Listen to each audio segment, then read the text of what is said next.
Hello, Mr. Anonymous, Toka, and what is it, Mo the General? How's it going in Puerto Rico? I think I turned on the wrong light.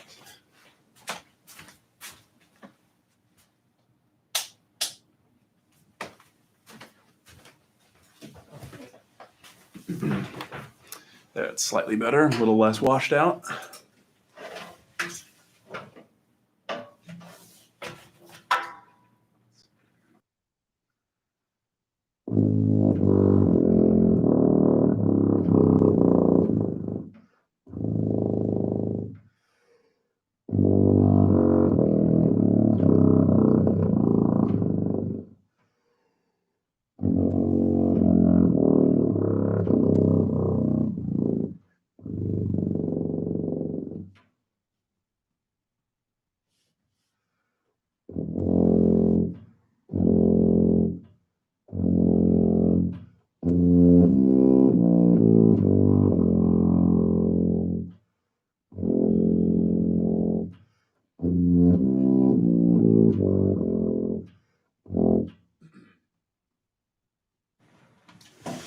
Yeah, so a lot of practicing those pedals or double pedals, whatever you want to call them, is it's all about just staying really, really relaxed. That's my biggest key is just staying really relaxed. And it takes some time to really develop and get your air moving in the way that it takes to play those notes.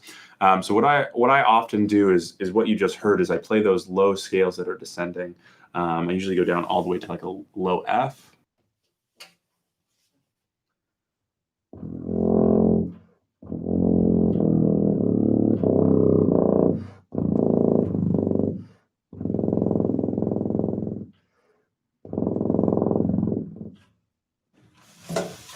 And you don't need to ever really play down that low. I just like to work on it to try to get more and more relaxed as I go down there. Um, so that's kind of my big key is just doing these really, really simple exercises with kind of the minimum amount of pressure or force behind it. I'm really thinking about just easing into all these low notes. You're doing better with the third A2, but you're kind of having a bit of trouble with the clarity. Join the club. That's one of those etudes, especially if you're going to play it at the tempo that is suggested. It's hard to get clarity.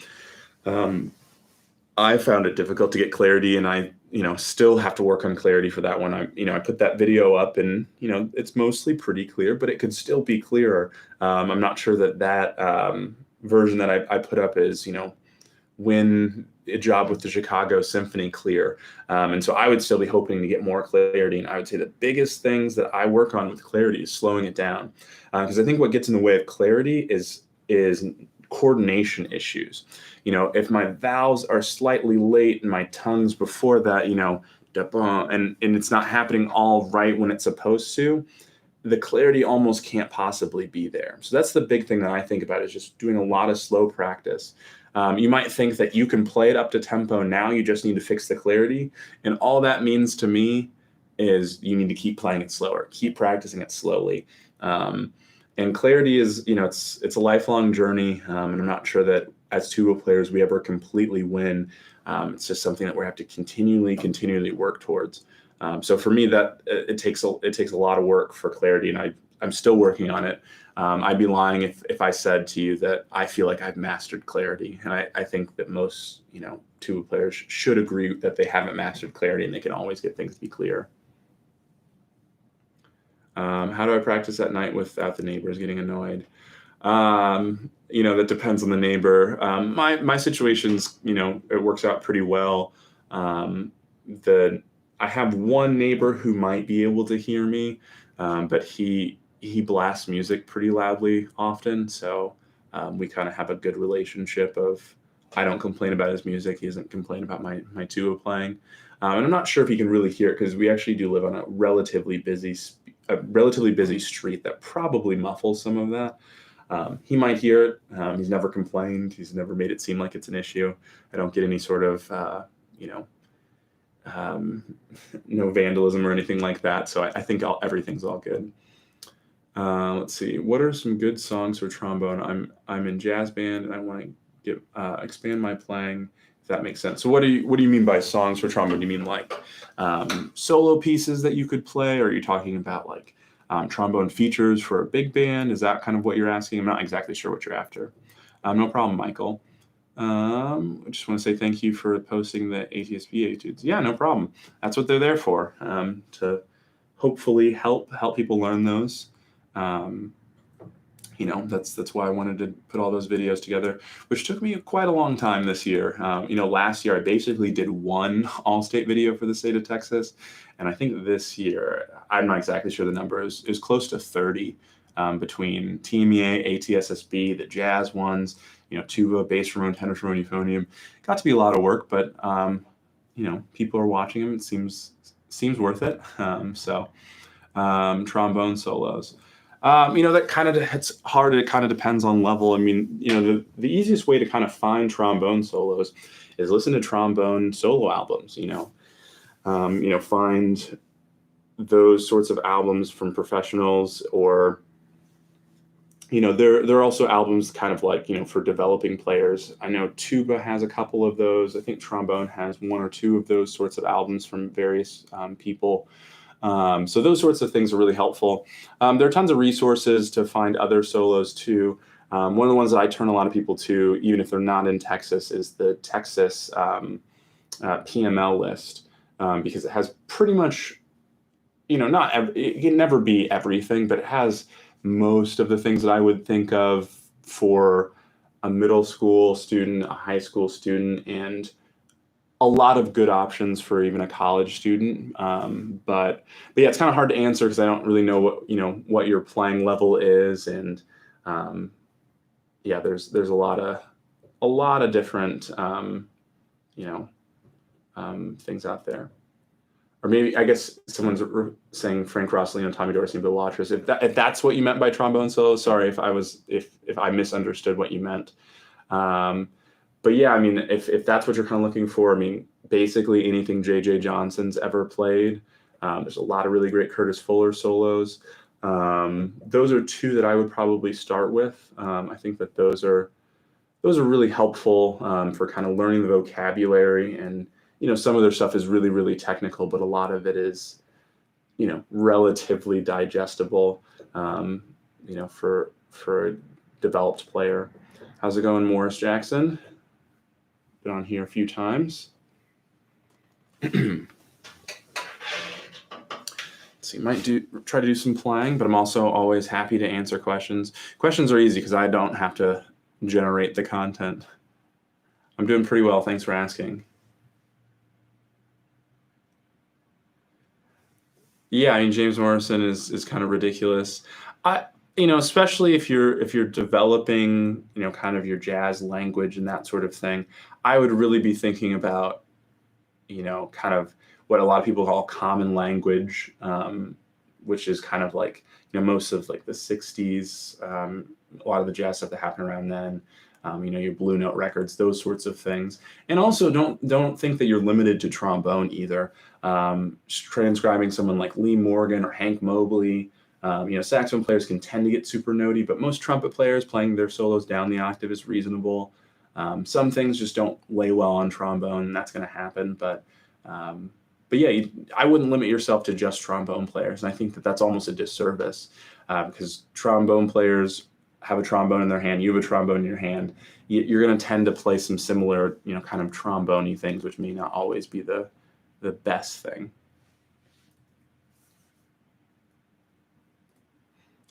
But yeah, there's so many great players these days. But those are just kind of some of the ones that I think about. Do you ever consider playing bass trumpet? Yes, I would love to play bass trumpet. I'd love to. I'll buy one eventually. The trouble with bass trumpet, and the reason why I've not bought one, is I don't know how quickly or if ever I would make the money back from the bass trumpet.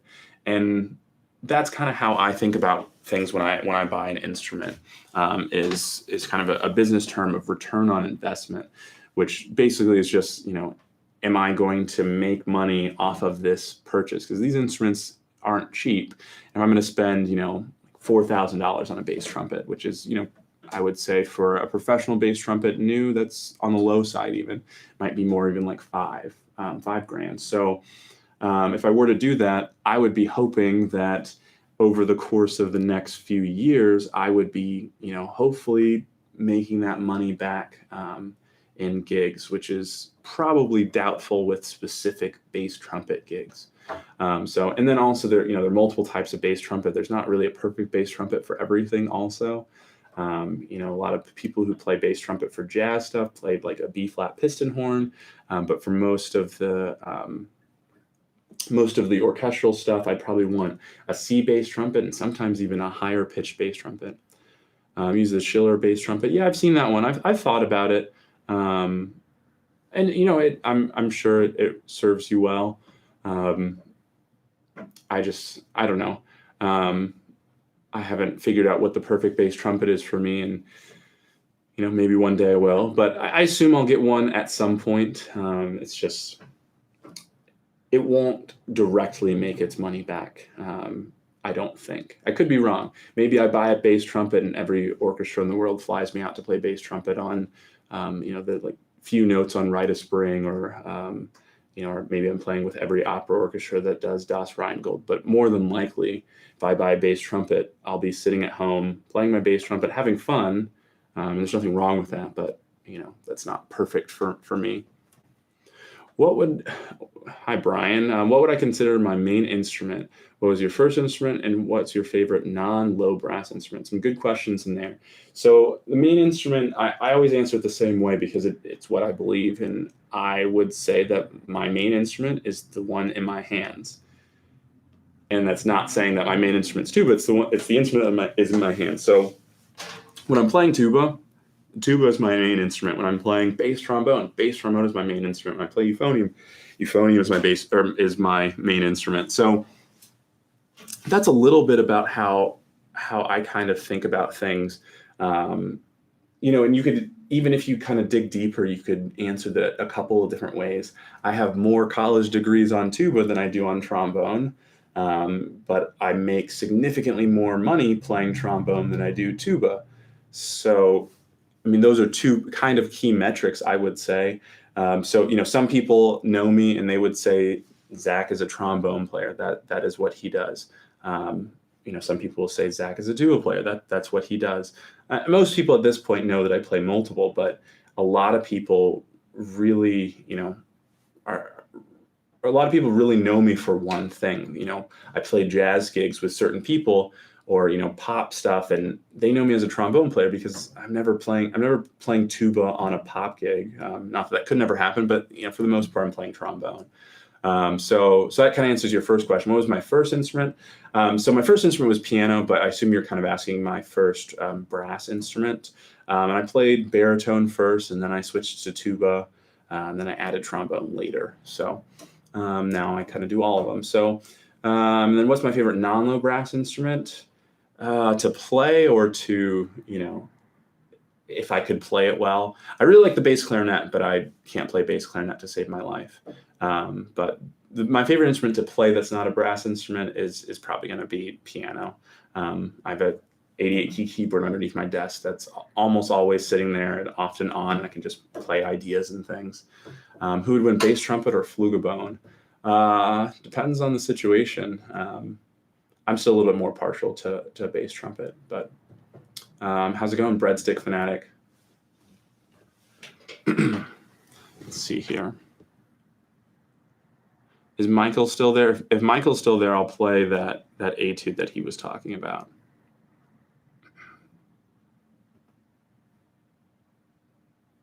Awesome, Breadstick Fanatic.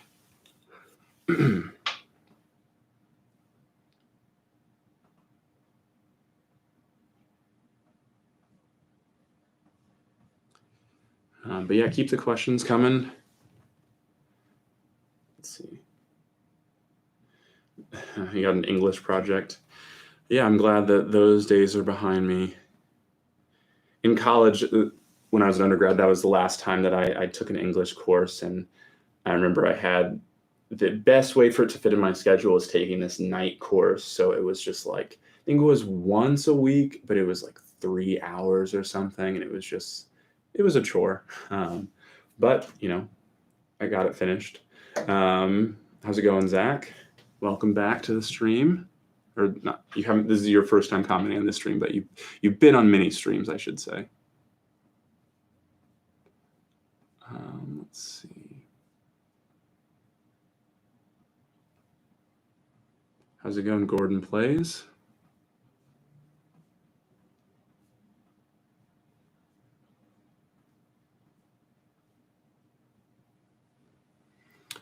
Let's see here.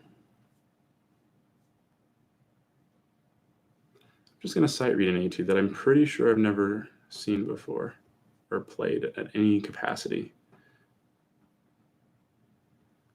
So this is Grigoriev number 33. Favorite class when I was in school? Like just in high school or, in college. Outside of music, I really liked math class. Let's see. What was your favorite class when you studied music? That's a tough one. I always did like theory, probably going in line with liking math stuff, but I liked most theory until it got into theory that I didn't like quite as much, like Schenkerian analysis and things like that. But for the most part, yeah, theory classes I liked and did pretty well, and history not quite as as good. So, but yeah, I took a lot of different classes. I took some really interesting classes, some recording classes when I was in grad school getting my master's degree. That was really helpful. Clearly, did some things with that. So, let's see. Any tips on the Marcello concerto? Do you mean one of the Marcello sonatas? If so, do you mean that? If assuming with tuba, you're probably talking about either the F or the C. They're pretty similar. All of them are relatively similar. There's a lot of rhythmic stuff in there that people don't. A lot of people who struggle with some of the rhythmic things, but don't necessarily think about all the rhythm in there. So, F sonata. That's a really fun one. I've actually have one of my students is working on that right now. And with the first movement, we worked a lot on rhythm. You have to know what those trills sound like and how they resolve. That's a big thing, for me, and really a lot of slow practice on the second and fourth movements. I know I say slow practice so much, but that's because slow practice is so important. And I didn't do it for a long time, and I didn't get better for a long time because of that. And it's really just transformed my playing once I started doing that. So there's a lot of other stuff we talk about with Marcello. I would try to give an authentic performance. I would listen to less tuba players and more cello players. That's probably a good insight to that. Let's see. Are you working on any projects these days that involves playing beside your personal practice? Yeah, I'm working on recording some excerpts that'll hopefully be on YouTube. I'm not exactly sure how soon they'll be live or anything, but that's kind of my big sort of playing project right now, is trying to get some excerpts recorded, tuba to start with. I'm not going to say that. I don't know why. I'm not going to say it. Let's see. It'll give you motivation. Let's see.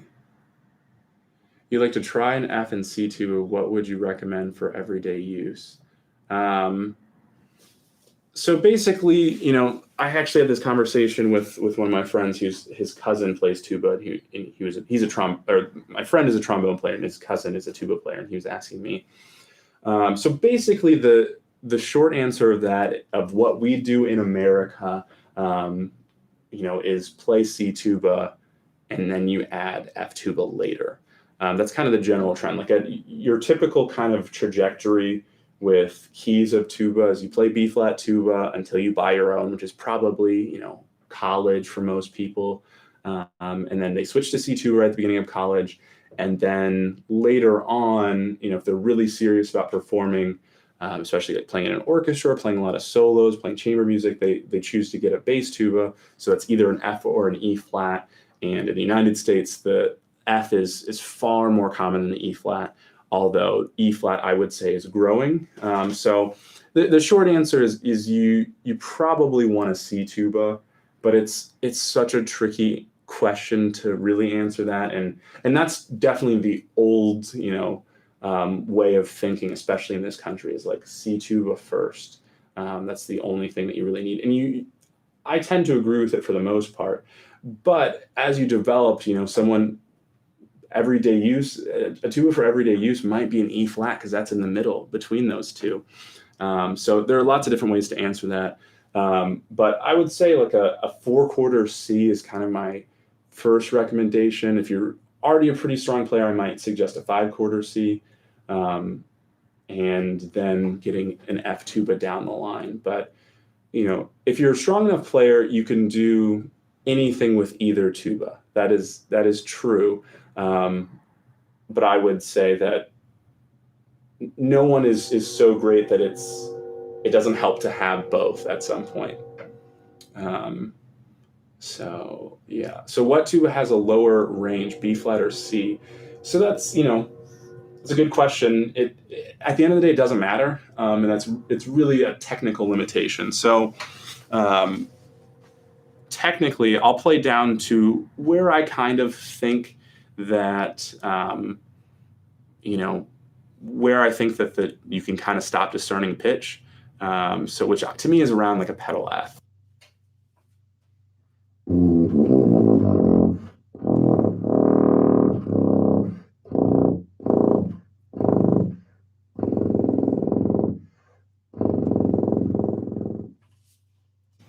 So for that pedal F, to me, you can't really tell what pitch it is. You never have to play that note, or not never, but pretty much never.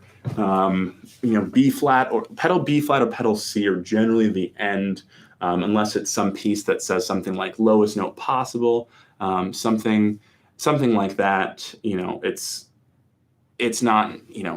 It doesn't really matter the theoretical low note because that pedal F is lower than you'll ever have to play. Technically speaking, mathematically, the lowest note on a 5-valve, or the 5-valve with this configuration, even has to be that specific. On this instrument, the lowest note, it would be the D flat. That's the first D flat off the piano on the low side, which is really, really low, and is not something that you're ever really going to play. And even if you can kind of play that note, it's just really slow vibrations at that point, so it's kind of pointless. And B flat can go, if it were a 5-valve also, it could go down a whole step lower. But if it's a 4-valve, it can only go down probably a half step lower. But still, we're talking about notes off the piano at this point. So to me, it's kind of irrelevant, and I think that pretty much all tubas can play low enough. Because even on an F tuba, that pedal F that I just got to technically isn't possible without a false tone or something like that. But I can go down to the half step above that, the G flat. So to me, it's just kind of like, that's a good question, but I think practically the answer is irrelevant. Hope that kind of makes some sense. Let's see. Have you ever had a lesson with someone who's a great player but ended up not being a great teacher? Yeah, that happens. I've definitely been in some masterclass situations like that. Teaching is really a separate skill. And I personally, I aspire to be both a great teacher and a great player. I really haven't. I really try to develop those two things, not necessarily separately, but I guess concurrently. I'm always trying to develop both of those things. And a lot of teaching has to do with what you say to the student, and how that interacts with their brain. You have to know how they think to some extent. So, that definitely happens. And there are some players who are so good, or sometimes even that they've been so good forever. That's something that I look for, is someone who's been really, really good forever might not be able to help me. Like those people who are kind of freaks of nature and have been, the best player on the planet since they were 12. They might be able to help you because they are really good at it, but sometimes, that's not necessarily true. And sometimes the best teachers are players who took a really long time to develop because they really had to practice a lot of different things. So, but that's not to say that you should assume that someone is a bad teacher because they're a good player or anything like that. And even if someone was a bad teacher while being a good player, they might become a great teacher later on or something like that. I've had that happen where I've worked with someone like in a masterclass setting, and I didn't think it was the greatest. And then later on, I saw them in another masterclass working with students, and I was like, wow, that's so much better.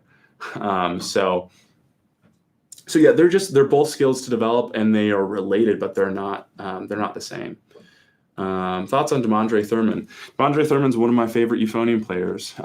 He's a really, really amazing player. I don't know him personally. I have a lot of friends who know him pretty closely, but yeah, I actually don't know him personally, unfortunately.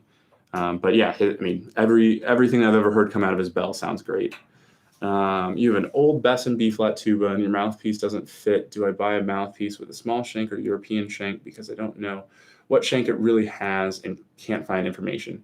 So shanks of tuba mouthpieces, it's really simple until it's extremely, extremely complicated. Most tubas, you can kind of just get any mouthpiece and chuck it in and it'll probably be mostly fine.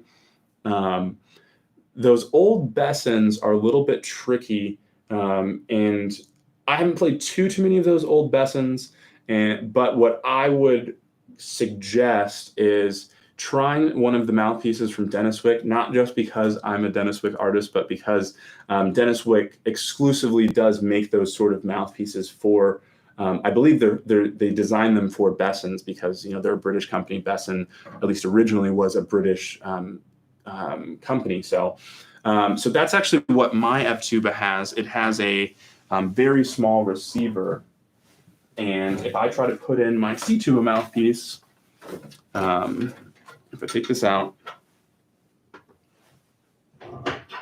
this, I mean, it barely, I can't even let it go, but it maybe barely gets in there just right at the end. So I have to use different mouthpieces for each. And if I put my F2 mouthpiece in my C tube, it goes all the way up to the back of the cup.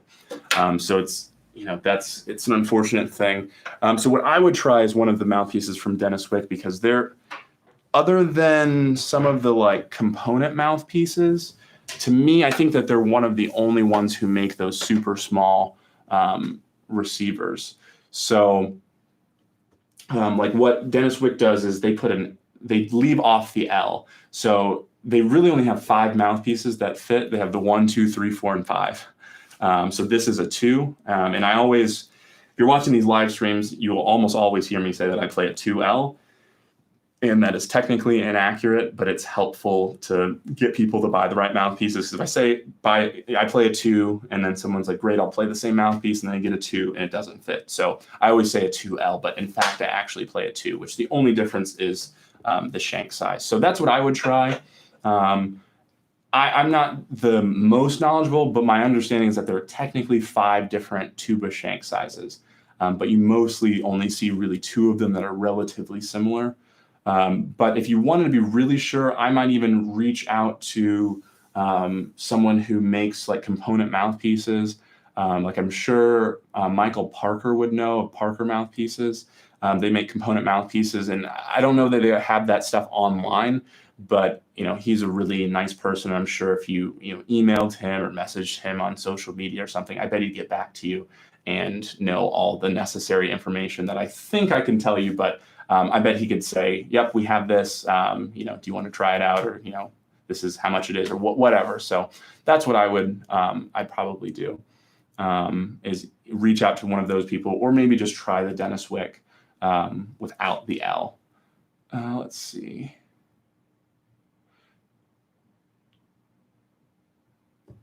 Yeah, everything I've heard about De'Mondre Thurman personally is great. So so much love from Florida.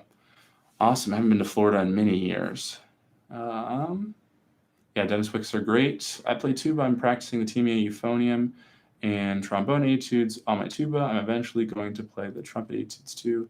It's just fun playing other instruments pieces. Yeah, that's a good thing to do. We get so stuck in only playing, tuba things sometimes. That's a really good thing to be doing. The state of Florida loves you all. I love the state of Florida. I need to go back sometime soon. Thoughts on Ben Pierce? I'm a really big fan of Ben Pierce's playing. I don't know too much about his teaching, to be honest. I don't think I've ever seen him give a master class. I know some people who studied with him, but I don't think I've had long conversations about his teaching. But his tuba playing and his euphonium playing are spectacular. I remember when I heard him play for the first time, I didn't really know who he was. This is a good while ago. I mean, I probably should have known who he was at this time, but just one of those names that kind of I hadn't heard of, and he just blew me away. I can't remember what conference it was, but I remember just leaving that conference, and the only person that left such a strong impression was him. So I think he's a great player. I don't know much about his teaching if you're asking about, studying there or something like that.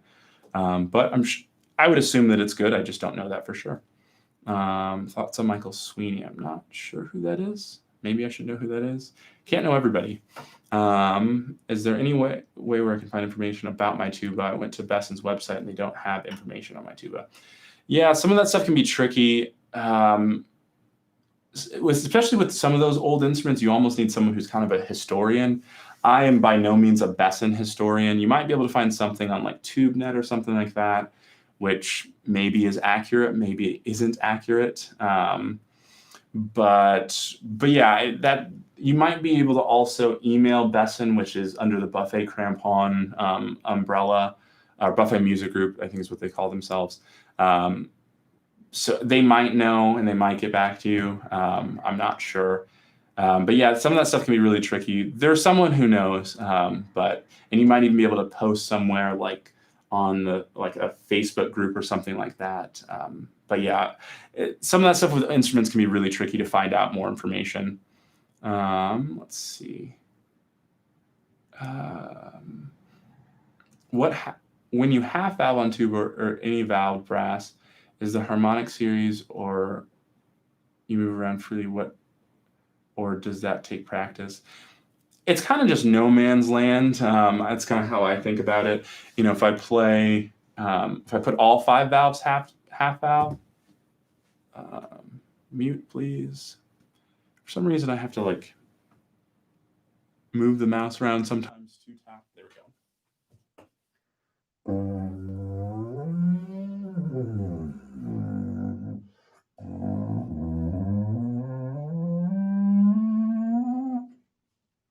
So you can hear that sometimes it doesn't want to just go consistently. It's a skill to be able to kind of control it. It's not something I've really worked on. I don't feel like I've really had to in that way, but yeah. Have you heard of the TLBA program? I don't think so. Maybe I know it by all that spelled out, but I'm not sure. Thoughts on Dave Steinmeier? Amazing player. I loved watching, and listening to him play in the Airmen of Note. So many great recordings with him. And yeah, there's some cool YouTube videos of him, like that Spain one. And yeah, I think Dave Steinmeier is a great player. Obviously, he's got a great high range. But it's not just a person who has a great high range, which I think is an important distinction. I feel like I'm at a plateau with the tuba. I'm not the best or anywhere but I feel like I'm not getting any better. I don't want to lose the fun in it. Yeah, that can be a tricky thing for sure. So yeah, the thing that I would say is try practicing things you haven't practiced before. A lot of times, we get stuck in doing the same things over again. You might have played every Bordoni in the book or every Blazevich, and you're like, I'm tired of doing this. Find another book, something that's very different than what you've been working on. And maybe play a solo that's outside of your comfort zone or something like that. That's kind of how I like to do it.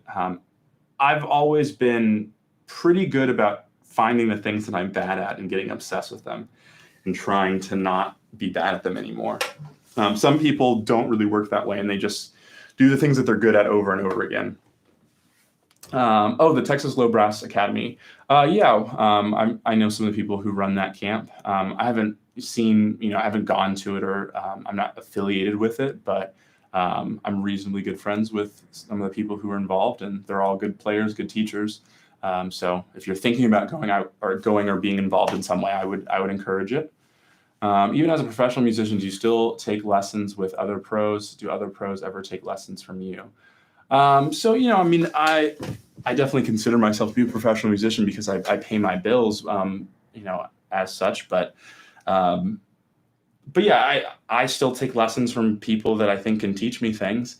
Um, I that's kind of how I look at it, and it's not always as simple as I play tuba. I want to find a better tuba player in town and take a lesson from them. It might be, it's generally more specific than that at this point. If I'm looking for just a one-off lesson, it's usually to solve something or to get another ear. And that's the big thing too, is, like, let's say I'm taking a big audition, like, um, I don't know, insert any major orchestra that's having an audition, although none of them really are right now. But the next one that is allowed to happen, I'll be working really hard on it, and I'll be learning all the excerpts, or most of the time they're pretty standard, but I'll be really practicing the excerpts all the time. And what I want in that case is not necessarily someone to say, okay, why don't you try a third valve here or something like that. What I want is someone who would say, you sound good, but you wouldn't advance, or you might not advance because, I've talked to my string playing friends and I think that you're playing too loud on this excerpt and they wouldn't like that. So, there are tons of reasons to take from other people. And do other pros take lessons from me? I mean, not, I wouldn't say it's a common thing. I mean, but there's always something that you might know more than someone else.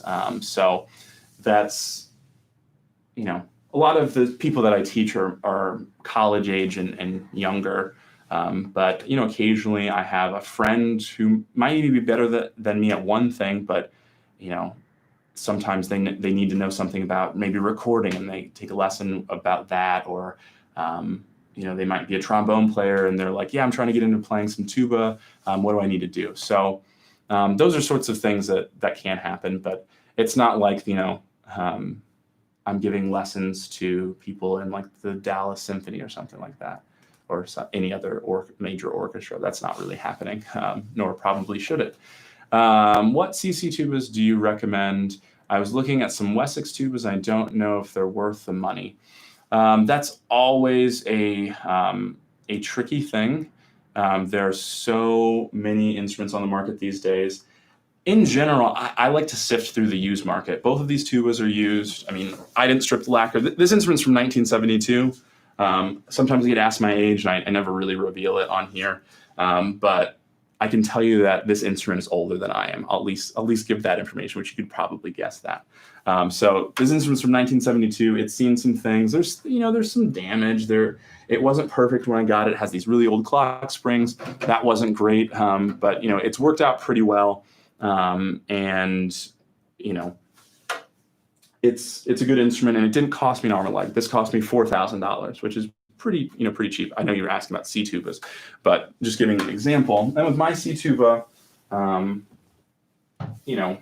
got a really lucky deal. I always refer to my C tuba as a gift from my first teacher.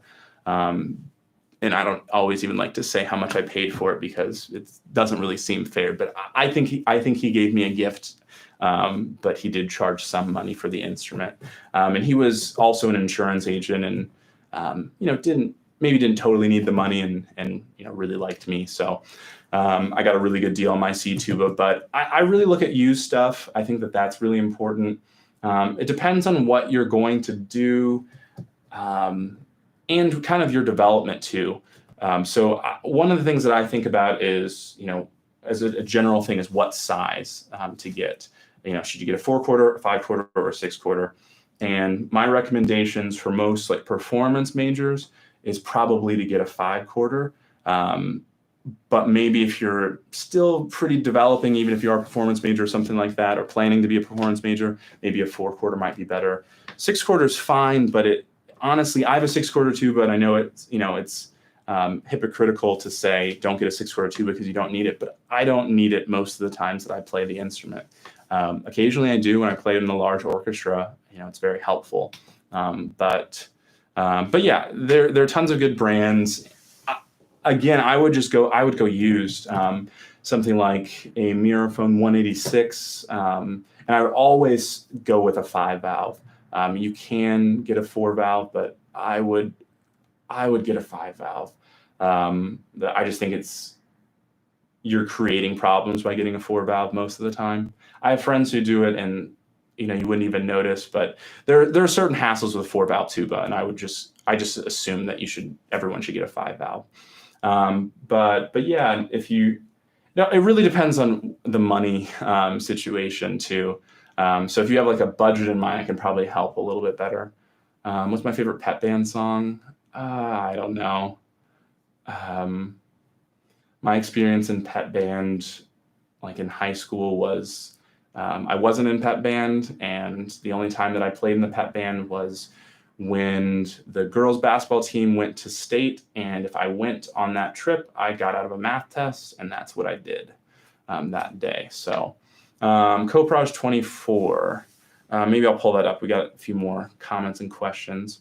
Would you prefer a full-time music job or freelancing? Especially with with how things are right now with the pandemic, a full-time job, assuming it's still actually a full-time job, is probably a little bit more ideal. It depends. I really like what freelancing brings to the table as keeping things interesting. It's very nice to, especially for me, to play a different instrument on a different gig. Sometimes I have crazy weeks where I have I'm playing with an orchestra on C tuba, and then I have like a big band gig, and then I have like a pop gig or something like that. And it's just really nice to kind of switch it up and have to I try to always be ready for anything. And in some full-time jobs, that's just not really a priority. So at the end of the day, I like my bank account going up and not down. So whoever's willing to pay me is a friend of mine. But probably I'll end up with more of a combination. But there's also downsides of freelancing. I don't have children at this point in time, but I'm gone on the weekends and in the evening most of the time, which is not necessarily ideal for things like that. So freelancing is good for me now. I'm not sure that it'll be great for me forever. But probably always some combination, but it might be 90% a full-time thing and, just a small portion of other things. Let's see. Opinion on the flat hole step 5th valve on the Wyvern. I don't know what you're asking. Are you asking about just a flat hole step 5th valve in general? I'm not really sure how that applies to the Wyvern. I know that has a flat hole step 5th valve, but that's kind of what I would say is typical and more or less standard today. How's it going, Tuba Man? 365. Hope things are well. But yeah, I mean, my tuba has a flat hole step, and even that flat hole step name, I like being really accurate when I say things. So for me, saying a flat hole step to me is a lie and is unhelpful. It's not really a flat hole step. It's a flat hole step if you're using it by itself. But if you use it in conjunction with other valves, it's going to be less than that, which is essentially why we have it. So when we start and play maybe like a low F on C tuba or low E flat on B flat tuba, we go 5 and 4. It's not a flat whole step; it's a whole step. So it's never quite that that simple, I guess. I don't know what you did on Friday. Did you have breadsticks? Let's see. Sorry for the strange wording. Your explanation was helpful. Cool. Yeah. So basically with, and maybe you already knew this, maybe you didn't. It's always, basically impossible to,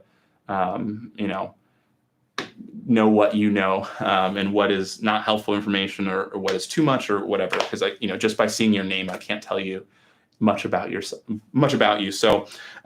basically there are two main 5th valve lengths, I guess. And the first one that is most common today is what you're talking about, which is a flat hole step. It's what we call a flat hole step. Again, I don't like that term because it's not really accurate. But anyway, that's what most of us call it. So that's kind of an accepted term. But there's also a longer version, which used to be more popular and is a little less popular today, where like on instead of for that low F on C tuba or low E flat on B flat tuba is 5 and 4. Instead, it's 5, 2, 3. So it's going to be a little bit different in every note that you use the 5th valve will be different because it's more or less a half step longer. And again, that doesn't really help, but it's hard because I want to explain it in simple terms that are easy to understand, but you doing that sometimes you use inaccurate wording. So those are the two different versions. I would say if you're picking up a tuba and you're unsure, it's probably going to be the flat whole step. That's by far the most common. But if you get like an older mirrophone or something, that might not be the case. And some instruments have multiple. My C tuba actually does have two fifth valve slides, but mine's the normal, what I would say is normal, the long, like a longer version of first valve. And then I have one that's basically a duplicate of first valve. But that's really, really rare, and I don't pull that out very often. Let's see. Got locked in a French horn cubby. Hopefully that was not a bullying thing, and hopefully that was a let's see if I can fit in here thing. Sorry, I'm not getting this, but what is a flat whole step valve and what does it do? So it's like a trigger on trombone, not really. So this is a C tuba. So when I get into the low range, so I'll, if I played C, B, B flat, A flat, G, G flat. Now the next note, low F for me, I could, if I didn't have a fifth valve, I would probably have to play it 1, 2, 4, because 1, 4 is what most people would think, because we think about, oh, we need to go down a whole step from G, we'll put down our whole step valve, but that's not, at that point, because of how the instrument works, you need more tubing than that, because you always need 6% more tubing to go down a half step. So it's not enough tubing, and the fifth valve is a longer version. So if I just isolate the valves, you can hear that the fifth valve is in between first valve by itself and first and second together.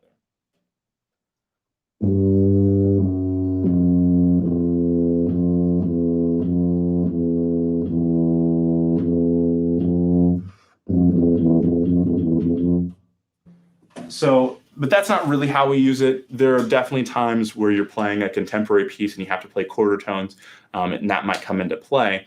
But let's say I go down to a low F.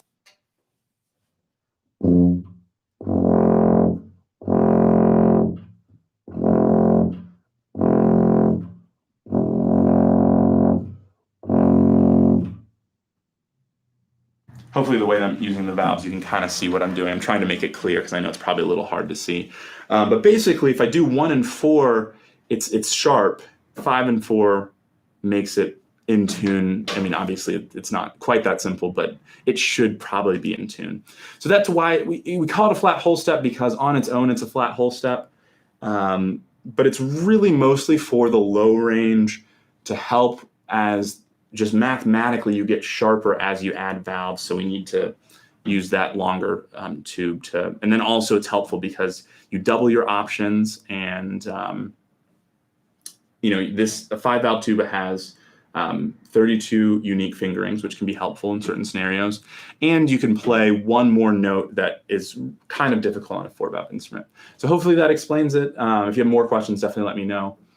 But yeah, I wouldn't consider it to be like a trigger on trombone. I think that's an important detail. The trigger on a trombone is like your 4th valve, actually, where it goes down a 4th by itself, I should say. You think music performance tends to favor classical over commercial jazz, and why do you think that is? And do you have any personal opinions of the imbalance if it exists? I mean, basically, I wouldn't even say that that's a question. Pretty much the way that it works, at least in the United States, I know things get slightly different in different parts of the world, but in the United States, it's implied that if you're getting a performance degree, it is a classical, that umbrella term that is not really accurate, but it's a classical degree. It's not about playing commercial music. It's not about playing jazz music. And that's why many schools, not all, but many schools have jazz degrees. So I have both. For my undergraduate degree, I have a performance degree and a jazz degree, or music performance and jazz studies is the way that it's called. So yeah, I have both, and both the jazz maybe covered more classical stuff, but for the most part, the performance degree didn't really touch on commercial or jazz playing at all. And yeah, I think that that's maybe not the best thing, but at the same time, you know, it's kind of what you sign up for at this point. And if you want more out of it, you kind of have to find it yourself, which is totally feasible at a lot of universities. So, thoughts on Microphones? They make a lot of great tubas. They probably have more than any other company. Most of the tubas in the world are Microphones probably.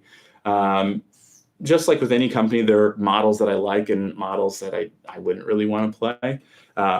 They make, some of the instruments that they make that if someone, gave me, or if I might consider buying, but I'm not really in the market right now. But, they have some really big B flats that I like, the Hagen and the Siegfried. Those two I like the Electra. I like the Petrushka.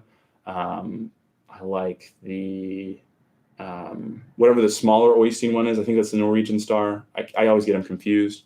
And even a 186, the Right 186 is really great. I like even the smaller ones too, like the 185, 184. Those are cool instruments. I would probably buy a 184 right now if I just had money to burn. So yeah, I think that's I like Miraphone. I don't own any, but I like them. So too, man, your comment went away. I guess I have the technology. I just have to get up to scroll and see what you said. Let's see here. Do you do breathing exercises? I've been using the breathing gym, and I swear I feel like I'm in the groove when I'm doing the breathing routine. So I don't really do a whole lot of breathing exercises. Overall, my philosophy is pretty simple with breathing. I try to just keep it really relaxed, and obviously I take really big breaths when I play the tuba, but it's definitely more, I kind of think about it like a backswing in golf or something like that. It should just kind of mirror what I'm doing. But yeah, I personally don't. I know a lot of people that do, and there are tons of really great players that will tell you that you should be doing them every day. So I'm not going to sit here and say that that's not the case. But personally, I choose not to for the most part.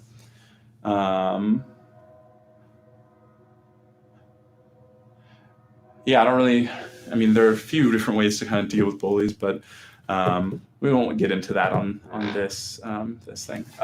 I'm behind on the comments. They're going too quickly. Let's see.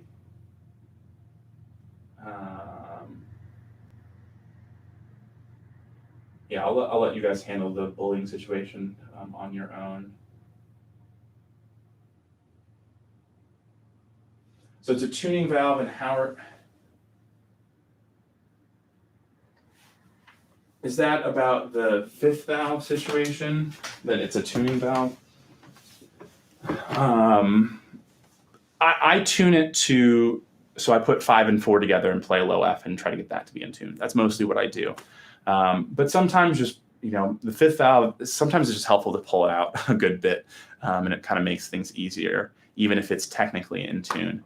What I do with tuning is I consider my tuning to be by tone, because I can pretty much, play a note in tune if I'm looking at a tuner, but I might not be playing with my best sound.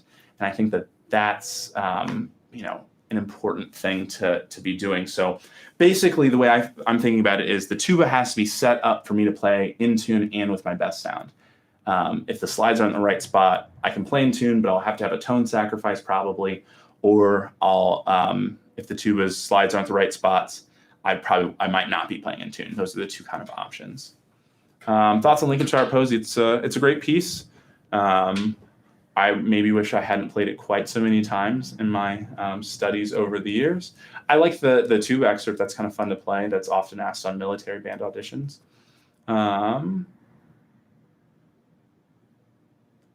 Do I think adjusting intonation on certain notes by moving between slide is useful, practical? To me, it's really useful.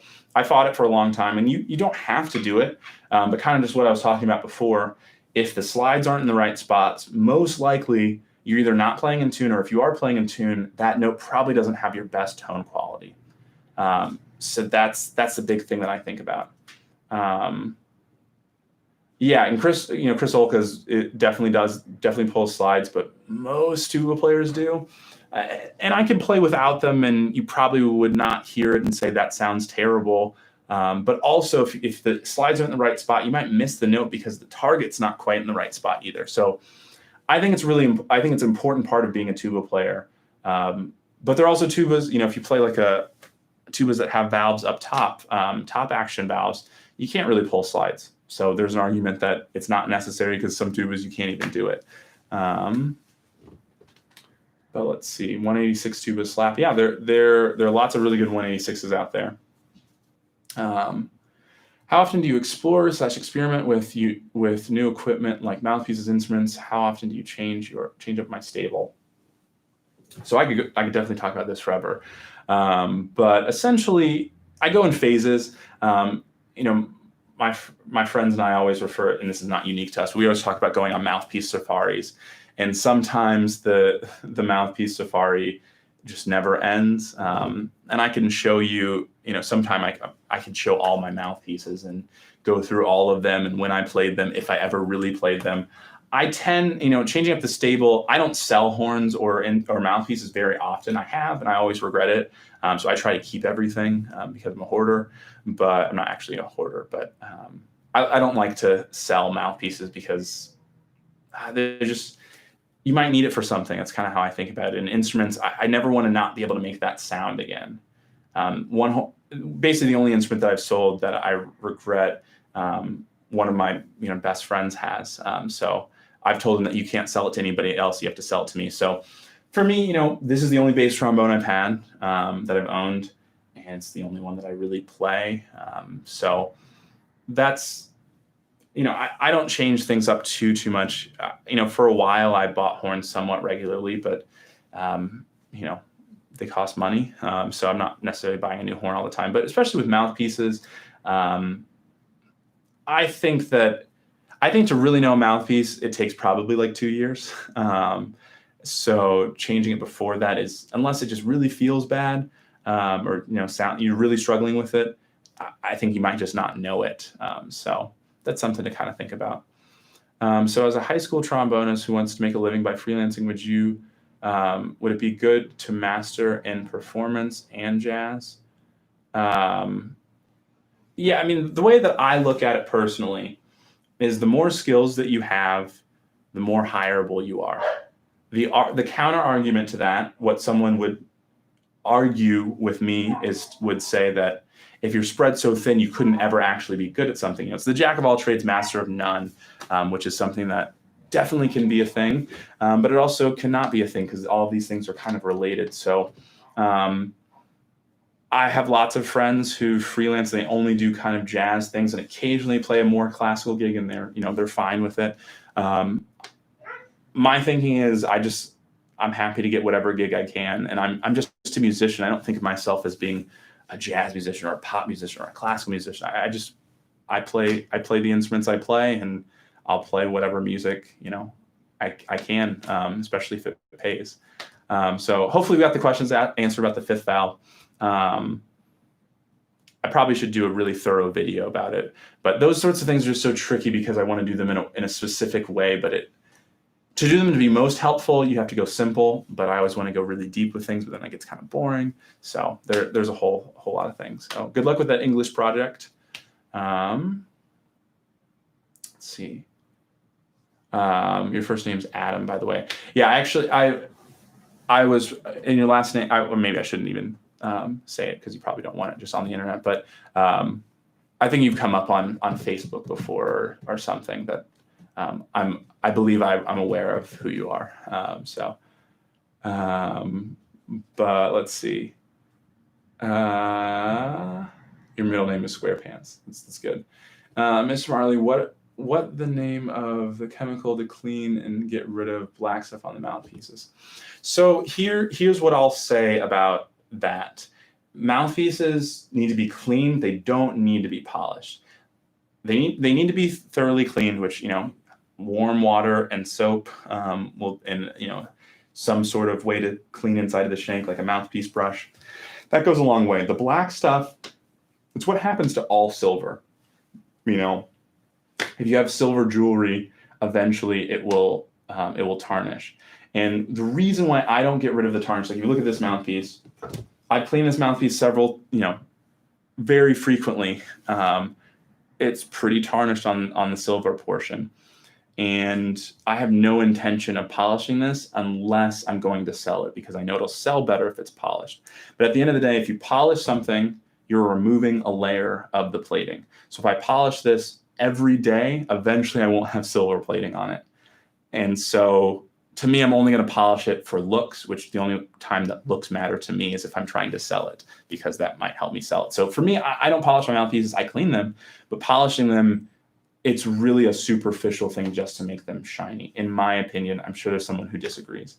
How hard was the musical journey to get to your current career? Were you ever tight on money, food, spending tons and tons of time in the practice room? If you're wanting me to say that being a musician as a career is really, really easy, and as long as you kind of like do a couple of the right things, everything will work out. I can't necessarily tell you that. There weren't like super dark times necessarily, but part of that is because I was a student for so long. And technically I'm still a student because I haven't finished my doctorate yet. And it's technically ongoing at this point in time, although I'm not going to classes regularly or anything like that anymore. There were definitely times in school where, especially like during my master's degree, where I definitely couldn't have supported myself, with playing. But I was also a student, so you kind of think about it being okay. Whether it actually is maybe a different discussion. But most of my doctorate, really all of my doctorate, I was fortunate that's kind of when I started being able to really support myself. I wouldn't say necessarily easily, but pretty, without too much worries of things. But even right now, it's like, you asked me like my career, it's like, now, was I ever tight on things? It's like, things aren't terrible now, but with the pandemic going on, there aren't as many gigs, and if you are playing them, they might not be safe and all those sorts of things. So, especially when you're freelance primarily, which is what I am, you could have a great month, you could have a terrible month. Usually my December is like 4 times my January or my February. So a lot of it comes down to really good financial planning, a lot of it. And I'm pretty frugal. I don't buy a lot of things that I don't need. I try not to. Nobody's perfect. The last video game console I bought was a PlayStation 2. If that puts it in perspective, I like playing video games, but they cost money and I'm not wanting to spend money on that. So that's kind of, a little bit about it. But I spent a lot of time in the practice room. I still spend a lot of time in the practice room. It never really goes away. But I would consider myself to be fortunate to be in the situation that I'm in, where, pandemic not being really involved, I've been able to teach and gig, and pay my bills and, those sorts of things. Some of that is where you live. Some places it doesn't matter how good you are, there aren't gigs. If you live in the middle of nowhere, there aren't gigs for you. That's kind of part of it. So I hope that kind of answers the question. I like to be pretty transparent in things. I'm not going to like read you my bank statements or anything like that, but I think it's helpful to have a realistic understanding that, especially with a music career, you can be good and not necessarily have financial gains, and you can be not as good and have great gains. It's all about what you're doing and how you're doing it, really, and where you're doing it. So, and how expensive a place. I live in the Dallas-Fort Worth area. It's a relatively cheap place to live. There's no state income tax. All of these things benefit me as a musician. If I made the same amount as I do here in New York, I would be just barely getting by compared to here. So, those are some things to think about. Let's see. Yeah, money's always going to be tight, and yeah, you could be one of those people who, during their undergrad wins a 6-figure salary. That wasn't me. I pretty much, I always was gigging, but, went from really not so great gigs when I was maybe and even in high school, I gigged some. So, those gigs weren't paying the bills or anything, but they were good practice and got me to be a little bit further and further. And, I'm fortunate to have a relatively steady, one specific gig that is generally a couple of nights a week, which I kind of base a lot of things off of that. But I also teach, and ideally, always diversifying my income. If you want to support the things that I do, you can always click my Amazon links. I've finally gotten some money from those Amazon links in my videos. So I think it's always important to diversify, and you could always be teaching, but that could go away. A school could not need you or something like that anymore. So there are all sorts of things. It's always so tricky with all of that. And at the end of the day, no job is secure, but being a musician is not the simplest for sure.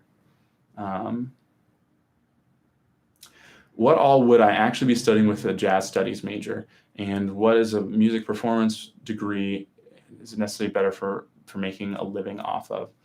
So in general, a jazz studies degree, you're going to be playing in big band, you're going to be playing in small group, and you're going to be, I would say if I were to boil down a jazz degree, you're trying to get to be a better improviser. I think that's in general in this country, in the United States, that's what most people are really focusing on. Different schools focus on different things.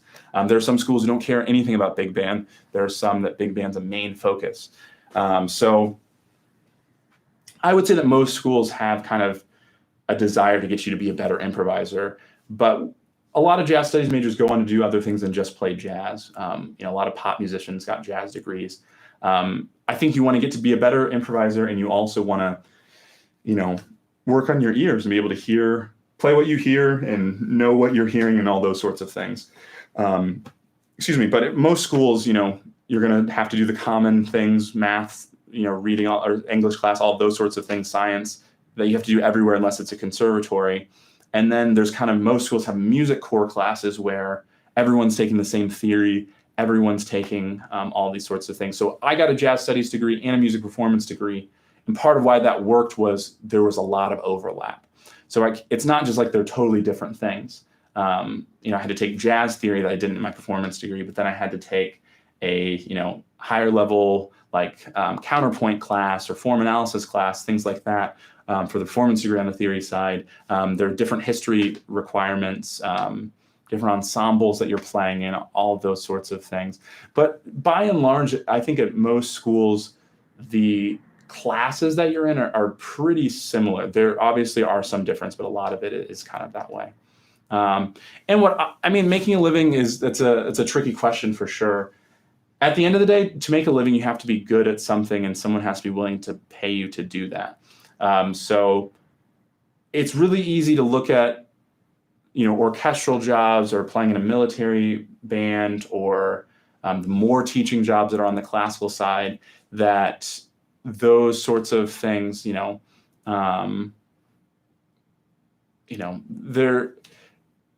may be more jobs that are on the classical side, but I would say that in most cities, there's more gigging that can be done on the jazz pop sort of side, which obviously jazz and pop aren't the same, but jazz musicians are generally the ones playing pop gigs, at least around me, and they're at least adaptable to a pop gig, I guess I would say. So yeah, that's that's part of it, I guess. Hope that answers your question. How many years have I been playing tuba? So I got to keep it consistent because I don't want to make it too easy for anybody to figure out my age. I'm sure you can figure out my age if you really try. And I know that the more I make it a game, the more someone will want to try. But I've been playing tuba since I was in 6th grade, technically. But I played euphonium or baritone before that. So a while. Let's see. What are some, I think you mean ways you can get ready for all region? Practice slowly, even days before. Keep playing it slowly, keep getting more clarity, keep getting things to be more and more polished. That's the biggest thing I would say.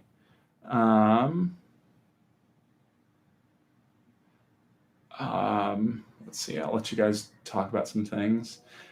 Let's see.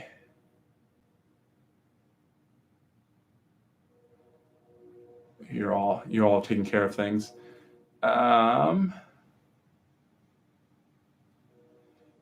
yeah, is a music professor a good career choice for a low brass player? It can be. there are some, it's a really good job. Every job has pros and cons. And, especially if you work for a state university, you're probably paid well, but you also probably have a pension, which a pension is a great thing. Generally a pretty good health insurance working for the state. You often, your kids might be able to go to school for free, and that's most colleges. So it can be a really good career. That doesn't make it a super easy career. I think people have a little bit of a preconceived notion that it's just really, really easy to get a college teaching job. There are lots of people who are looking for college teaching jobs, and the trend is that you have to have more and more degrees these days. There are people who break that rule, and usually they're people who have really good jobs, like really good orchestral jobs or something like that. But it can be a really, really good job. If you want to get into there are tons of different degrees that can help with college teaching. Music professor is very broad. You could be a music education professor. You could be specifically a tuba professor. You could be some combination between those. You could be the tuba professor plus the wind ensemble director, depending on the size of the school. A lot of times schools are looking for someone to do a couple of different things, and they find a person who can do those things both pretty well. Let's see. Does your tuba concept change between orchestra and band? I generally keep them the same, but people say it does.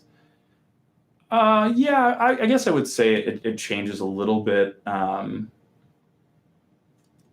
the most part in my studies as a student, I was always more orchestrally focused, especially I'm still overweight, but I was more overweight for a long time.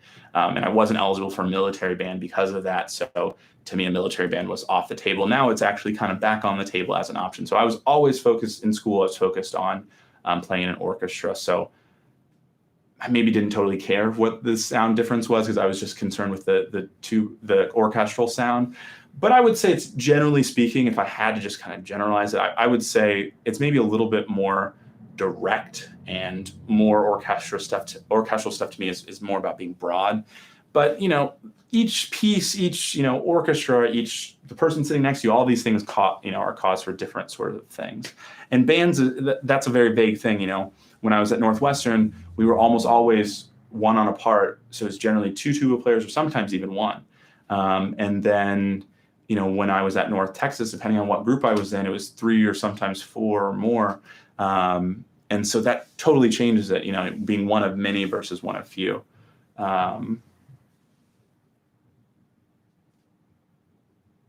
Yeah, I actually would not, Miliana, you're saying that you think it changes because you more complex music in orchestra, while in band you play easy music. And I actually wouldn't say that is true. There's easy music for orchestra, there's complex music for orchestra, there's easy music for band, there's complex music for band. But, especially if you're going from a strictly complexity side, like rhythms and complicated things going on, there are a lot of band pieces that are really, really complicated compared to a lot of the orchestra pieces that are from 200 years ago that we might play. So I think that's maybe something. I don't think that's true. I think that's definitely more personal experience, not really factual, in my opinion. Have you ever done drum corps? Nope, I have not. But if you're considering it and you want to do it, you should do it. I assume you're asking what instrument for drum corps, so that kind of answers it. Band, I think, can be very tough. Hindemith Symphony, my dude, Hindemith Symphony. Yeah, I played that, and that's not easy. I played some really, really ridiculous band pieces over the years. In Wind Symphony at UNT and Symphonic Wind Ensemble at Northwestern, even my high school wind ensemble. We played some really, really difficult pieces then. And throughout all of those, especially as a purely technical challenge, I would say that I've had more of a tough time with some band music than orchestra music from that perspective. But there's hard music for all of those things. I think that's definitely something to know. Is that you're talking about drum corps? Yeah, that'll be cool. It goes up to high C. Yeah, and range isn't everything either, you know? I mean, obviously, you know, if it's a note outside of your comfort zone, it's not going to be easy. But at the end of the day, too, it's really not just about range. You know, most professionals can play throughout the range, but there's all kinds of stuff. Emiliano's talking about a piece that's generally asked for auditions and things. That's a tough one. I went to the dance is what it translates to. And I'm not going to say it in French because reasons. But yeah, that's a great piece, and it's a great little solo for tuba, and it's not easy. It's not impossible either, but there's so much music for both of them that to say that one has harder music or easier music, I think is a little bit of an oversimplification.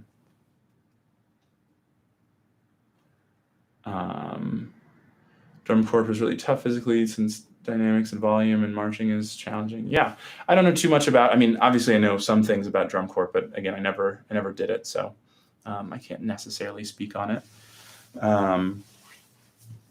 But yeah, I would definitely, just going back to the band versus orchestra thing, I would never for a second say that band or orchestra really has they both have hard music, they both have easy music. You can sit in an orchestra and play a piece like Dvorak New World Symphony, and as a tuba player, you sit for almost the entire time. You play a few notes; they're not important. Probably everyone in this chat who plays tuba can play the tuba part of that piece. As far as just a pure technical thing, but there's stuff that's really, really challenging, and that's always going to be the case. It's not really that simple, and yeah, I'll just I'll leave it at that with that comparison. Sometimes orchestra stuff can seem, I said I'd leave it alone, but yeah, I'll read this next one. Had to pay $60 for the audition packet for DCI and the camps. When I think about anything, my motto is, does it sound good to me? If it doesn't sound good to me, I can't play it, especially range. I think that's kind of a good way to think about it is ultimately you get to, music only gets so difficult for the most part, in a lot of different ways as far as that's concerned. As far as technical challenges, obviously there are these pieces that are just designed to be just really, really hard, but most of what you're playing isn't, if you're a professional, a lot of it most professionals can handle, and what wins you the job and what gets you the gig, those sorts of things, it's not necessarily being able to play the hardest thing. It's about playing easy things well. I think that's an overlooked thing. It's how high can you play? How low can you play? How fast can you play? And a lot of times I make the most money playing footballs, and my job is to play them with a great sound, play them perfectly in tune, perfectly in time, start perfectly in time, listen to everybody, all of those sorts of things. So I think that's important. Drum corps fees rack up to $3,000 plus. Yeah, that's the biggest reason why I didn't do it. I think it's funny because on these streams, I think it seems like I have all these instruments, and how could you ever afford these instruments? Probably one of the reasons I didn't do drum corps. You look at some of these instruments that I paid that much for, which I wouldn't have had that money if I was doing drum corps. So just a thought from what I kind of have experienced. A lot of people find it really, really rewarding just because it costs money. I'm not saying that that's a bad thing. But for me, I couldn't get over that fact. So I didn't do it. How's it going, Jose? Bilo is one of the hardest orchestra, but it's easy for me now. Yeah, it gets, and really that sort of G sharp is one of the highest notes that you'll ever have to play in an orchestra on tuba, which, at that point, it's kind of just most orchestral tuba players, most professional tuba players can play that note. It's not just about being able to play that high note. It's about making that high note sound really, really easy. And that's what I'm always trying to do. I never want someone to think that what I'm doing is hard. So I wanted to ask about the second movement of the Vaughan Williams. What is the way that you make the most out of it? For me, the notes are challenging. For between the notes are challenging, it's the music not. I assume you were saying the notes aren't challenging. Yeah, there you go. Yeah, so yeah, I mean, I think that there's a lot to the Vaughan Williams second movement. It's a really delicate thing in there. But there's a lot of nice different character changes, and that's what I try to do. Again, I think of myself as being an actor, and there's all this kind of light da da da da da da da da da da da, where it's just like, oh, this is so nice and simple. And then there's some parts, where you go into lowering bum bum bum, and you have a little bit of a different attitude, and that's kind of what I'm after. Is a lot of it is trying to change characters and tell a story, which is a simple answer of what I'm always trying to do. But yeah, I'm really trying to. I always think about it in the grand context of the whole piece, and I'm really trying to do something different than the first and the third movements with that piece. Would I have done drum corps if it weren't for the money? Maybe. I never thought about it because of the money was a big thing for me, and also. Maybe in high school would have been feasible. I don't think my parents would have wanted to pay for it. I never asked. And then in college, I took summer classes almost every year of college to finish my dual degree in 4 years. So it was kind of not really even an option as far as that's concerned. And I was gigging some. I'm not going to say that I was gigging with a ton. Like in between my freshman and sophomore year of college, I wasn't just like gig every night, but I didn't want to leave that scene. So I stayed in the town that I went to college in, Denton, over the summers, pretty much every time, other than when I did the Disney band, which paid me. So I was a little bit more into that. Am I familiar with Ben Polk or Sean Casey, bass trombones, Aeronaut, and Jazz Ambassadors? I don't know Ben Polk personally, but I'm very aware of who Ben Polk is. I would say Ben Polk is kind of not necessarily he's not the godfather of big band bass trombone, but I would say that he's pretty responsible for kind of changing the way that a lot of people think about what you should be doing in the bass trombone chair for I think the better. But yeah, and Sean Casey I do know. We're maybe not super close anymore, but he overlapped with me at North Texas. He was older than me, but he was there for at least my first 2 years. He won that job while he was there, so I don't think he finished. But yeah, we had theory class together, and it's not like we hung out all the time. But I mean, he's definitely an amazing bass trombone player, and he was a good tenor trombone player. He was actually a tenor trombone major when he was at UNT.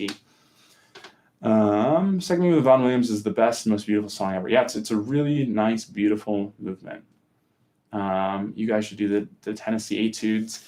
I probably, it's tricky. I honestly sometimes I don't want to do the Texas Etudes because I don't want this to just become this, all-state etude machine. I want to do a lot of other things with this channel. But yeah, the reason why I do Texas is a couple things. One, I live here. Two, it's the biggest market, and for that sort of thing. And there are so many kids that are so into it that I think it's a good thing to do for here. But it would be really difficult to do every single state's. Let's see. Have you ever listened to Stan Kenton? I used to listen to Stan Kenton all the time, and I still do from time to time. Yeah, there's a lot of really great Stan Kenton stuff. With obviously the double bass trombone thing is always pretty awesome, and I really like some of the stuff where their like saxophone instrumentation is alto, tenor, bari, bass, like Malagueñas like that, and they have the mellophoniums too. Yeah, there's some great stuff with Stan Kenton. Let's see, Team 21 Etude, either Bordoni or Voxman. I think. What do you all think? I don't know what you're asking. I'm sorry. Improv advice on playing more out. I think that a lot of that comes down to playing what you hear. You should hear these out things. Kind of the simple answer, like the simple advice a lot of people give is, you like play something in a key, you play it up a half step, you play it back in the key or some kind of derivative of that. That can be useful. We've all done that, and that's a tool that can be helpful. But I think ultimately the thing you want to do with improvising is play what you hear. And if you don't hear it, don't play it. So that's kind of one thing I would think about. Are you hearing these out things? And listen to players that you think play out a lot, and see how they're doing it, why they're doing it, and make sure it's also ones that you like. Don't just find the most out thing that you possibly can and say that it's out, so it's good. So have to go. Have a good day. Thanks, you too. Have you considered doing Q&A with a pro on YouTube Live? Yeah, I've thought about it. Maybe people would be into that. I think the hard thing about something like that is, I think, I've been doing these live streams for a little bit now, and, we've got some familiar faces, obviously Two Man, you're one of them. And it's been really cool. I can't guarantee a large audience. Like, am I going to say, hey, Alan Baer, you should come on my YouTube channel where I have, 1,800 followers, and maybe we'll get 20 people on live. And, I just don't know if they would, consider that to be a good use of their time, but maybe they would. Maybe some of them would, some of them wouldn't. I also don't know if I'm like the best interviewer either. That's the other thing. It's like I have to think of the questions, and I have to be really articulate. I feel like, which I try to be, but I definitely stumble on my words. Yeah, Texas honor bands are crazy. Yeah, that's really a big thing. That reason why I do it, because there's so many. Ultimately, band is the way that it is in Texas because football is as big as it is. And having big marching bands is such a big part of it. I mean, it's kind of become its own thing too, but that's kind of where it stems from. So you mean region etudes? Either,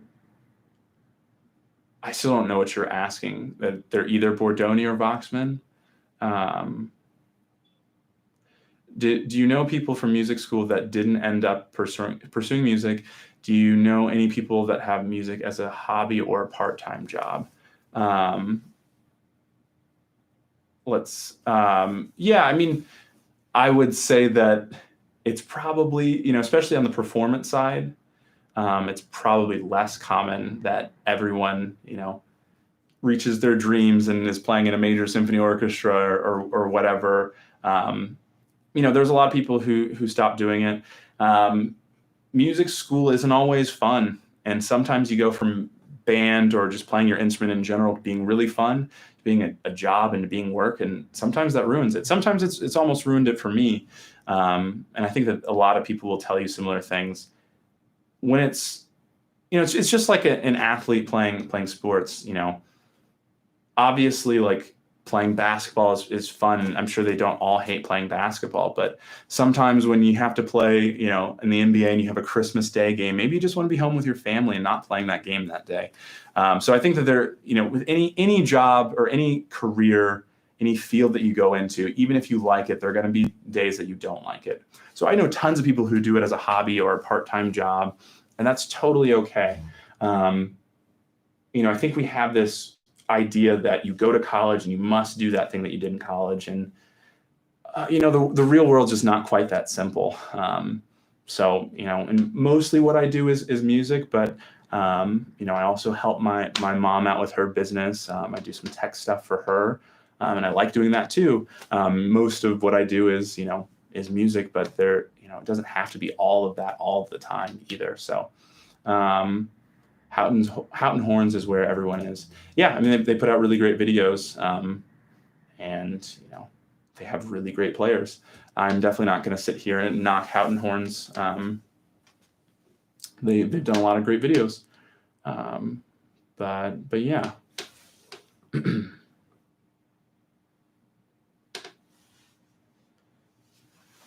You've been there every day too. Playing 6 hours a day was a bit time consuming, and it felt like a job. Yeah, sometimes that's just not fun. Sometimes, believe it or not, sometimes you wake up and you don't want to play Remington, and you don't want to play an orchestral excerpt that you don't really like, or you don't want to play this Bordoni that your teacher assigned to you, and things like that. Or even when you're in the professional world, you don't want to play this piece, or you're playing the same thing all the time. My like kind of primary gig is playing in a cover band, or some people call it a wedding band, a parting band, those sorts of things. And, we play the same music. I mean, we have enough variety that's not exactly the same every night, but I play a lot of the same things. I play Old Town Road on trombone, even though that song maybe isn't even relevant anymore. but the last gig we had, I played a solo on Old Town Road, and that's part of my job. Do I want to play a solo on Old Town Road every day? Not necessarily. Do I want to play, some country music sometimes? No, maybe not. But that's a part of the job. So there's always going to be that side of it, whether you're in school or out of school or whatever. Hey, I'm playing for all region next week, and your videos on the tuba etudes for all state have really helped me and to feel better playing music. Great. That's what they're there for, to be watched and hopefully learn from. Maybe you learn the wrong thing to do, but as long as you're learning something, that's always good. So, but yeah, I'm glad that was helpful to you, and tell your friends. And make sure you're subscribed, because there'll be plenty more to come. But yeah, I like doing the all-state etudes, but I definitely want to do more with this channel. But it's always a game of doing things that people want to see and are going to search for it. Because ultimately, what I'd like to do is I'd like to grow this channel so it's a little bit more of a serious thing, and that's that's definitely going to take doing some things that people are searching for, because people have to find you, and that's what the all-state etudes. People know to search those things, and they can find them that way. Tips for writing arrangements. That's something I've done, but I don't do every day necessarily. But I think having a good understanding of what you're doing at the keyboard, I think is helpful. So I think that's a big thing. But yeah, I still try to write what I hear. I'm not as great at that as I am playing what I hear, which even that I'm not perfect with. But that's definitely something that I work on. And so I hope that I have these ideas. You need to understand the harmonies, especially if you're doing arrangements. It's good to understand the harmony that's already exists. That doesn't mean you have to exclusively use that, but that's kind of a good starting point usually. So understanding harmony is really, really important, in my opinion. Every aspect of music is important with writing an arrangement, but to me, harmony, if you don't know what you're doing with harmony, it's not going to be the best thing. So ever consider doing section orchestral excerpt uploads? And Mr. Anonymous says he would love that. Yeah, I've definitely thought about it. I go back and forth with how I want to do it, and I've done it before and not uploaded it. It's tricky to play with yourself and, to play all the different parts and all that sort of thing, and do it in tune and things like that. And I also don't really have the interest in general doing a ton of things that are just myself. What I would probably more prefer to do is do section excerpts where I get a section together and we all play together. That's not super reasonable right now, obviously. And also it's like, hey, do you want to, do a YouTube video with me that, maybe only benefits me, but I can't pay you because this channel doesn't really make any money. But I thought about doing it. I might do it. I think that I'm in some ways kind of uniquely able to do something like that. I would hope at a decent level. But at the same time, that's not how you play them in the real world. You have to play them with other people. So I've definitely thought about it, and I might, and I think people would like it, but who knows? Do you think improvisation can be improved through lessons, or most or everything is going to come from listening, transcribing, etc., and not by being taught? Or is most everything going to come? Okay. So I think that the thing about that is your lessons can tell you what you should be listening to and what you should be transcribing. That's a part of a lot of jazz lessons, or improvisation-based lessons, I should say. So I think that that's a big portion of what you're doing in lessons, is you're having someone guide you through that process. But yeah, I think that a lot of it comes from listening. Listening is the old school way to learn how to improvise. You got a record and you just wore that record out. I didn't grow up with records, but that's what you did. You got some album, you listened to it over and over again until the needle destroyed that album.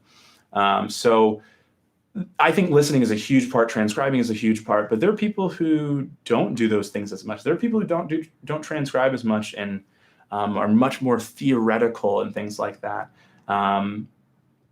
Everyone has a different take on it. You could just exclusively transcribe and not really develop your own voice, or not really understand harmony. You might just know what notes you're playing. So, I think lessons, can help with theory, and also don't forget that, you're always working on your sound, and, you're playing the instrument too, even if you're working on improvisation. So I definitely don't think it's just from listening, or I don't think it has to just be from listening. But you can do a lot with listening and transcribing by themselves. That's what you meant. Sorry for the non-cleanness. Yeah, so I guess if you're not talking about multi-track stuff, yeah, I definitely would like to, play section excerpt things with other people. Obviously, right now is a bad time for that, but yeah, I would like to at some point. It's also another thing too with, I probably I could do a decent microphone setup with that, but I kind of like some other microphones before I did that. And this space isn't huge. I could use a different room in the house, but this is my room that I can, leave everything set up in. And so I probably could fit others in here, and we could make it work. But it would be probably too loud for the size of room. And then I really hate lugging out gear. So I don't necessarily want to book a hall somewhere and then bring a camera. We deal with focusing that. This setup is great because I have a 40-inch TV that I can check focus on, and I can put things on, whatever. I've got my multiple computers that are doing different things. It's all set up exactly what I wanted. The cameras are mounted to the wall. They don't move. I don't always have to refocus them. So I really like being able to do it just the way that I do it. What is your recording setup for all the instruments? So basically, for tuba, I can pull it down because I have them on these quick release things. Let me mute them, otherwise it'll be terrible. So I'll just solo the vocal mic. So I've got this dual mic mount. It's about as low as I can bring it based off of the cable. So this is my my tuba and my euphonium setup, and it's in the tuba position. I've got another kind of quick release thing on the opposite side for euphonium, but when I'm doing these live streams, it's usually in one place or the other, and usually that's okay. But if I'm doing a video, I probably move it. So this is a Blue Mouse and an AKG C414 XL2. So they're both condenser microphones. The Blue Mouse, you probably heard of the Blue Yeti, the Blue Snowball. They're USB mics. This is from their professional line, and it's a great mic for low instruments because it has a nice boost in the low mids, which is helpful. And then this mic, you can see it's turned 90 degrees. And basically the way this is set up is it gets more of the room sound, and then I dial between them. And I technically do a mid-side pair, which is kind of complicated and probably not worth learning at this time. But if you want to Google that, you can know a little bit more about what I do.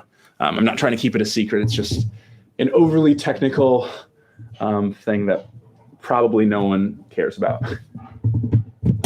So that's that setup, and I basically go back and forth with what side it's on. I've got another mount right here for euphonium, and I'll just move it from side to side.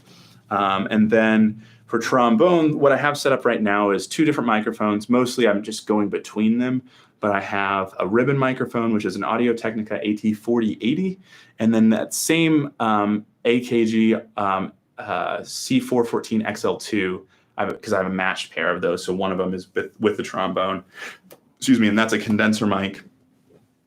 And so I can choose between the condenser or the ribbon. I can also blend them together because they're perfectly in phase, which is complicated. But for this example, it basically just means that the sound hits them at the same time. And sometimes it can sound weird when you blend mics together. That's an oversimplification. But essentially, I can use them separate, use them together. And so that's kind of my setup for the brass instrument. I've got two microphones I can use for my speaking voice, which are also mounted above. And then my interface or interfaces are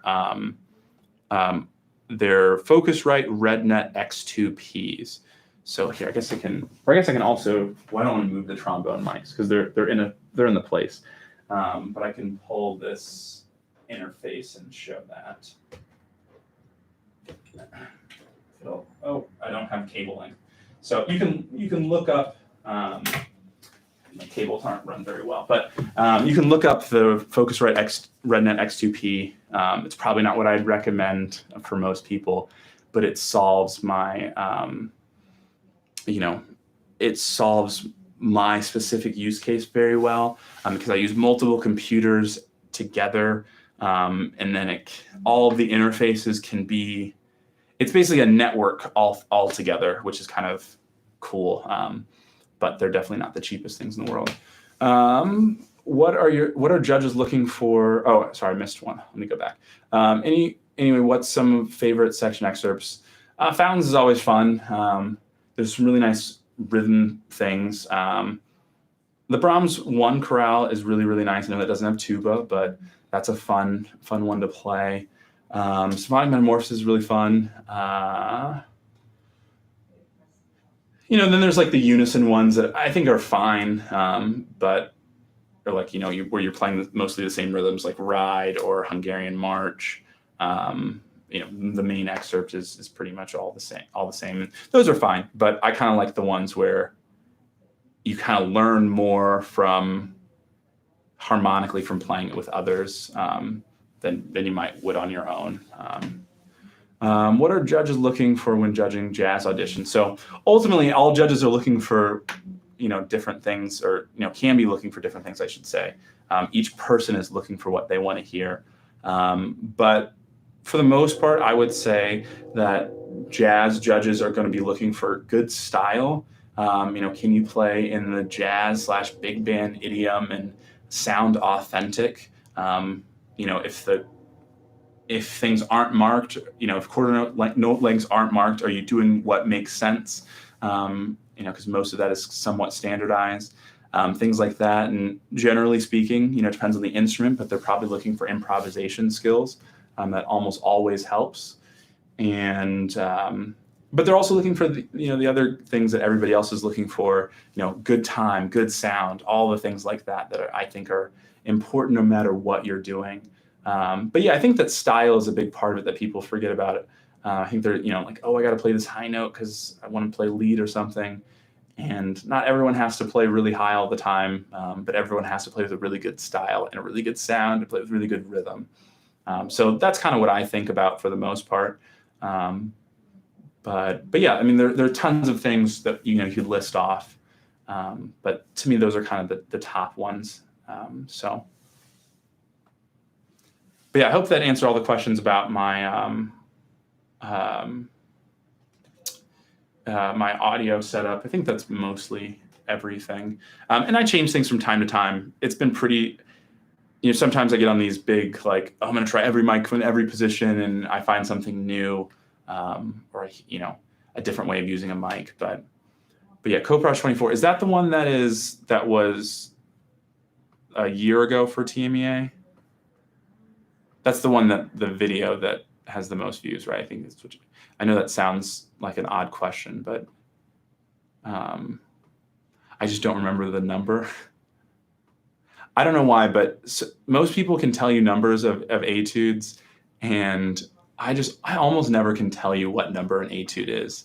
I have to look at it or hear it, and I'll know I know it, and I could play it. Sometimes I can play them from memory and not tell you the right number. So, but 24, you say? Yes. So that's the one from Allstate a year ago. Yeah, I mean, Tuba Man hit the nail on the head. And I get the sense that overall, most of you are more like in high school, maybe some in middle school too. And I know that Tuba Man's in college, and he's learned some of the same things that I have, and that's that playing things slow is going to be really helpful. I mean, I know everyone saw that etude as being being a really difficult etude. I'm not going to say it's necessarily easy, but things are only so hard if you really slow them down and work on them. but I had to slow it down just like everybody else. I think people think that I can play these etudes without practicing, and for the most part, I need to work on them in the same ways that I tell my students to work on them. But yeah, I haven't played that one in a long time, but you know what? Why not? It has like 90,000 views. Of course I should play it and relive the glory days.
Sorry, Matt, I'm not going to answer your question. I try to be pretty transparent, but I think that one's an obvious thing. Try it on bass trombone. Yeah, I haven't really worked on a bass trombone, but I'm sure it would be pretty reasonable, assuming it's not too fast. But yeah, I don't want to just set read on bass trombone right now. Let's see. How much does gear matter in the pro world? That's a good question. It's a hard question to answer. I talk about gear in a few different ways. I kind of put put it on a spectrum, and I think that, especially we'll take tuba because that's the really expensive instrument, which is what a lot of this comes from. The most expensive tuba that I know of, other than maybe some really rare collector's item, is going to be the Yamayork, the Yamaha 826, YCB 826, I believe is its technical model number, which is, I believe the going rate is like $39,000. And I think about it this way: if you gave that instrument to a sixth grader, no offense if there's some sixth graders in the audience, but would they sound good enough to play in a professional orchestra on it? Almost certainly not. And it wouldn't probably really help them much. So I think that's kind of the low part of the spectrum, is where gear, not saying it's irrelevant, but as long as it's functioning, it maybe doesn't make the world of difference. And then there's kind of the middle of this where gear makes a pretty big difference. And you could sound like a great player if you have a good instrument, or a not so great player if you don't have a great instrument. But then on the other far side of it is there's a level of player, I wouldn't say it doesn't matter at all, but it almost doesn't matter what they play on. They're always going to sound good. And I think that's always the goal, is that you don't, necessarily need the best instrument, but also it doesn't hurt to have the best instrument. And the best instrument's not as simple like this one's most expensive, that's the best. It's the best for what you what you need to do. Hey Brady, it's okay that you missed it, but thanks for saying hey. So that it's not always the end of the world, but it's one of those things where there's so many people who have really nice instruments, and if you don't have a really nice instrument, you're definitely not helping yourself. But at the end of the day, it's all part of the game, I guess I would say. Someone would say that I don't have the perfect instruments for winning an orchestral job, especially my C tuba, because traditionally speaking, most of the time people win jobs on, on piston valve tubas and that sort of thing. So, but it's worked well for me. I mean, I didn't win the last audition that I went to, but I've done well in several. So, at the end of the day, it's not that it doesn't matter, but it's definitely not everything. And I think the ultimately the most important thing always is you as a player. The instrument and mouthpiece and whatever else is secondary. Um, so, like sometimes my students, they'll complain about their tuba and say that you can't, this tuba has this note is bad or whatever. And it's like, give it to me. And then I show them that you can do it. Do I like this note on this tuba? Maybe not, or whatever the case may be, but it shouldn't be the end of the world, theoretically. What is the benefit of 4/4, 5/4, or 6/4 tubas? So, they have different purposes. As kind of a general thing, I would say four-quarter tubas, those are kind of the best at everything and can do a lot of things. But if you push it too much, it probably will start to sound crass and not sound so good. So a lot of players in large groups tend to play bigger tubas. Like a lot of orchestral players play 6/4 tubas. A lot of band players play 5/4 tubas.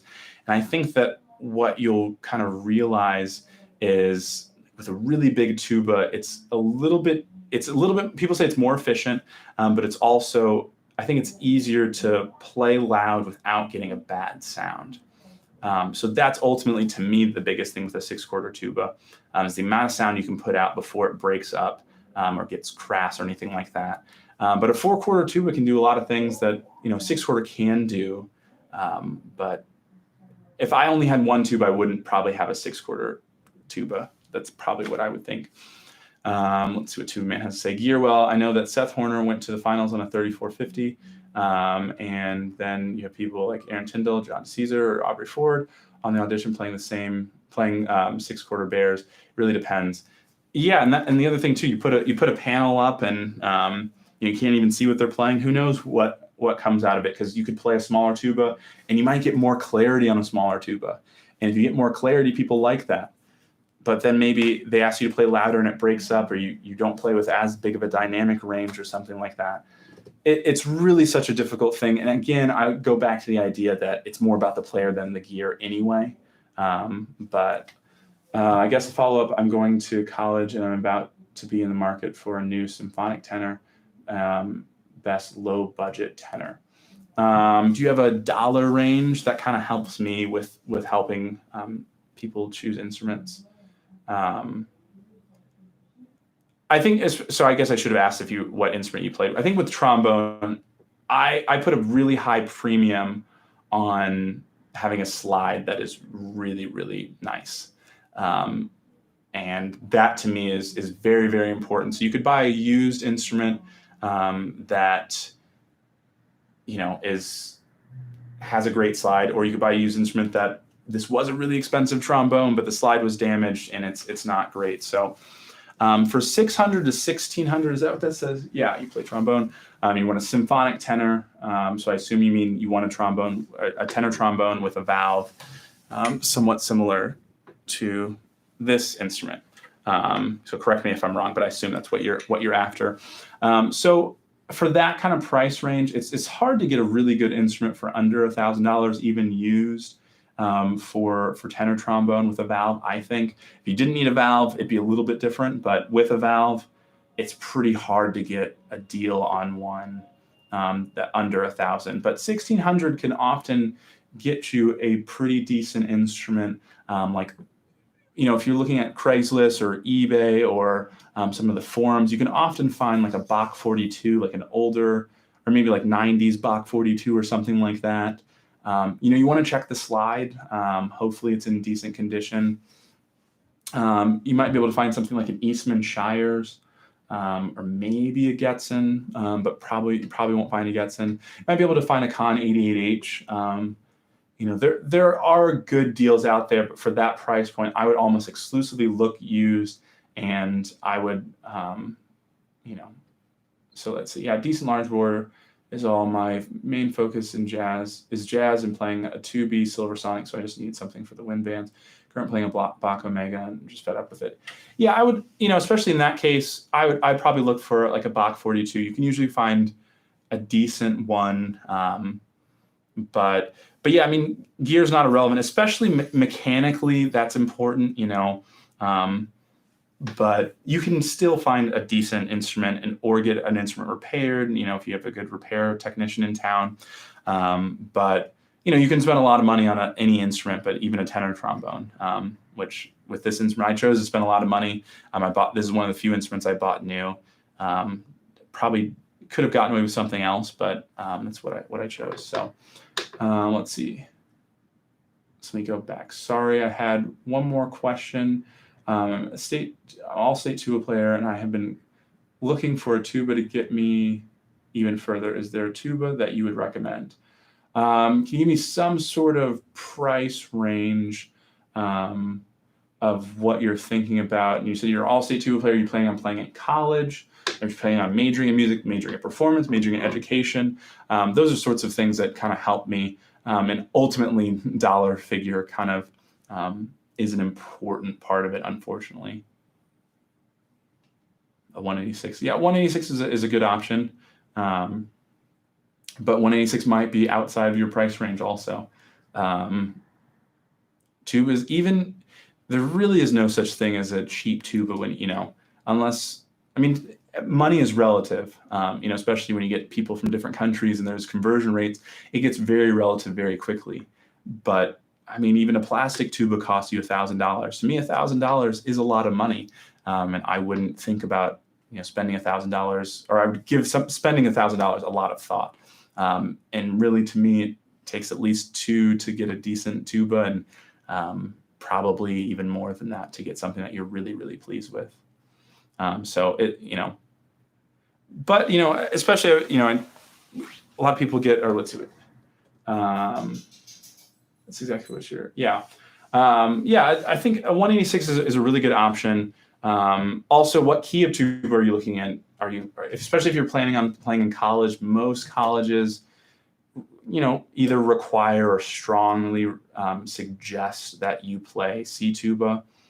So that's part of it. Especially if you're going to be a performance major. Yeah. Two man's helping me ask the right questions. How hard is it switching between trombone and tuba? It took time for me to get it figured out. The way that I go about it, I think, makes it easier. I pretty much exclusively just try to play with a good sound. I go for the sound.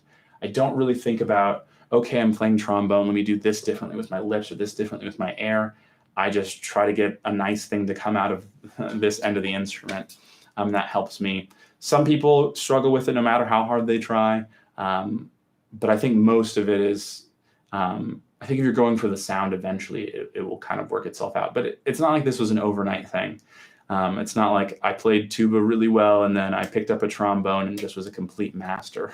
That's not what it was. It took a long time for me to really get things figured out. And I'm still figuring things out.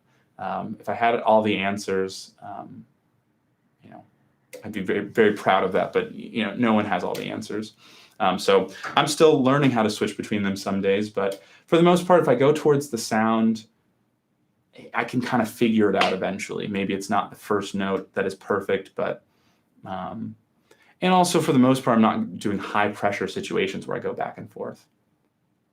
I hear people saying that being just a tuba player looking for a college professor job is a no-no.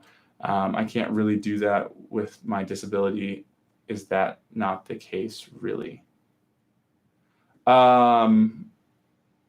So you're asking, I assume you're asking if you should just go through and your plan is only to be a college professor, and is that okay? That's definitely a difficult question to answer. Learning multiple instruments. There are a lot of these jobs that are low brass professors. That helps. But being just a tuba player is more and more acceptable, more and more common. It's helpful. At the end of the day, your job is to teach. A lot of people align that with playing. So, being able to teach euphonium and tuba is mostly required at most universities. So, I think that's an important thing to be thinking about. So I guess that's what is. You're probably saying that trombone isn't an option and euphonium probably also is not an option. I assume that's what you're saying too, man. I'll answer your question while you're typing. Changing the focus away from gear. Like I stated earlier, I play trombone. How do I effectively double on euphonium tuba or maybe even trumpet? Should be worried about my embouchure. A lot of people would say yes. You need to, as you go to a larger instrument, your aperture needs to be more open. I'm not saying those things aren't true, but that's personally not what I find to be helpful. Again, I go towards the sound and let everything else be kind of guided by that. Tube man. Yeah. So I think in a perfect world, being able to play, especially if you're looking at tuba euphonium jobs, being able to play euphonium well is a great thing.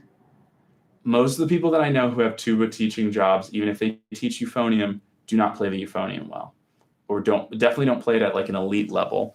Those people exist. What I would say is not everyone is Ben Pierce. There are other examples too. Not everybody's Aaron Tyndall. Those are people who play both really well, but for the most part, most people who teach tuba and euphonium at the university level play tuba, and so I definitely don't think it's like with a lot of my students, I would encourage them, if that's their plan, to start learning some euphonium, but yeah, I wonder if you've thought of the idea of maybe getting a custom instrument made for euphonium as well. I'm sure that all of those instruments are really, really expensive and have like almost, very little resale value because the right buyer is so specific. But I wonder if you've given that some thought, because I would imagine there would be a way to flip it around somewhat like what you've done with the tubas as well. But your situation is unique, so I don't know how much you've looked into that or given that some thought. But definitely not every tuba euphonium professor is like the world's greatest euphonium player. I know some people who do it, like can't read tenor clef and all like can't do the job correctly as far as that's concerned, in my opinion, but have the job anyway. So I would maybe give that. I think also you can do a really good job of teaching it as long as you're kind of aware of what you're like. Do you know the literature? That has nothing to do with playing specifically, but if someone brings you the Horowitz concerto, have you seen it before? Do you know what it looks like, and do you know what some of the common problems are? Someone brings in anything by Philip Spark, or do you know your marches for military bands? Do you know the excerpts that they ask? Do you know, do you know every solo piece ever for the euphonium? So I think that's maybe one way that you can distinguish yourself, because I'll admit, even with my own situation, I think I play better on euphonium than I know of all of these intricate details. I'm always trying to learn, but there's so many things to learn. I don't know every single march for military band and how important each euphonium. I don't know every euphonium solo that's ever existed. Not that I know every tuba solo either, but I know a lot more percentage-wise, certainly. So I'll let Tuba Man might be gone at this point, or maybe no, he's back. Would like to have a teaching job. I just really like teaching. Tried playing youth, and it's tough because tough time reaching. Yeah, I definitely don't have all the answers as far as that's concerned. One thing I might suggest, if you've seen some of the there's a specific instrument that I think Wilson maybe still makes it, or Marzan did at some point. And I actually know, I don't really know him, but I know of a euphonium player who has a disability, and he has one of these instruments. And so what it is, it's kind of like if you know the Besson 983 or like the Eastman E-flat tuba, any of those 4-valve compensating, but they're front action. There is a euphonium out there that is like that. And you might be able to get that instrument, or get somebody to make that instrument and flip it around. That design does exist. So maybe that could be a solution. I think obviously you would probably have a better idea, but I imagine if you're doing that with tuba, that it would work out just fine with a smaller instrument as well, and having 4 valves, like that. But yeah, that's like the only thing I could really think about, and also that would be expensive, but maybe wise for you to do. So maybe talking to Wilson, I think, because I think it was originally a Marzan, and then Wilson, I believe, bought Marzan. A little bit fuzzy on all of that, but yeah, Tuba Man, you can answer to Ian. I won't. I'll let you handle that if you'd like to.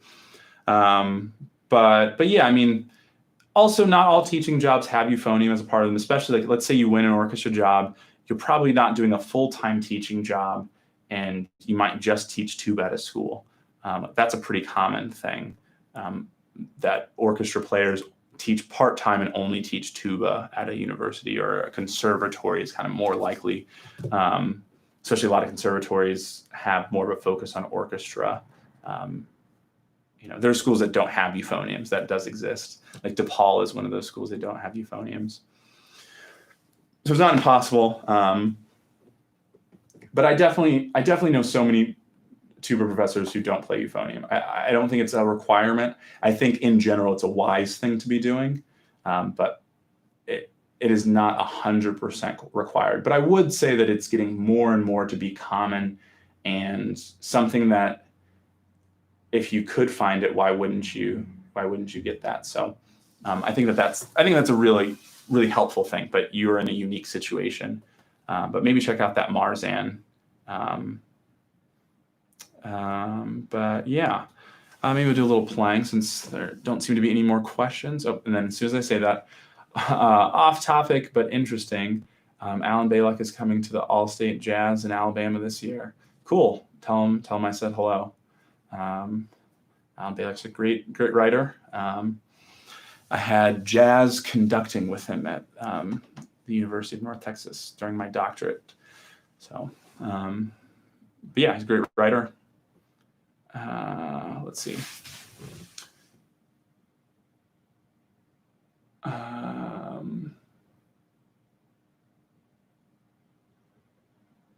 Yeah, so there you go, Ian. But yeah, that Marzan situation, that's the only one that I can kind of think about that could probably be reworked pretty well. And you also might be able to get you might be able to use like the, what's it called? It's the ergo brass, where it has like the peg for it on euphonium. That might be something to look into too with it. But yeah, I mean, a Wilson in general is like $8,000 or $9,000. And then if you want to go to them and say, hey, can you make this super custom one of a kind instrument that's going to take all this, manpower to figure out how to do it and then to do it, and there might be some trial and error, as I'm sure you're very aware, it might get expensive.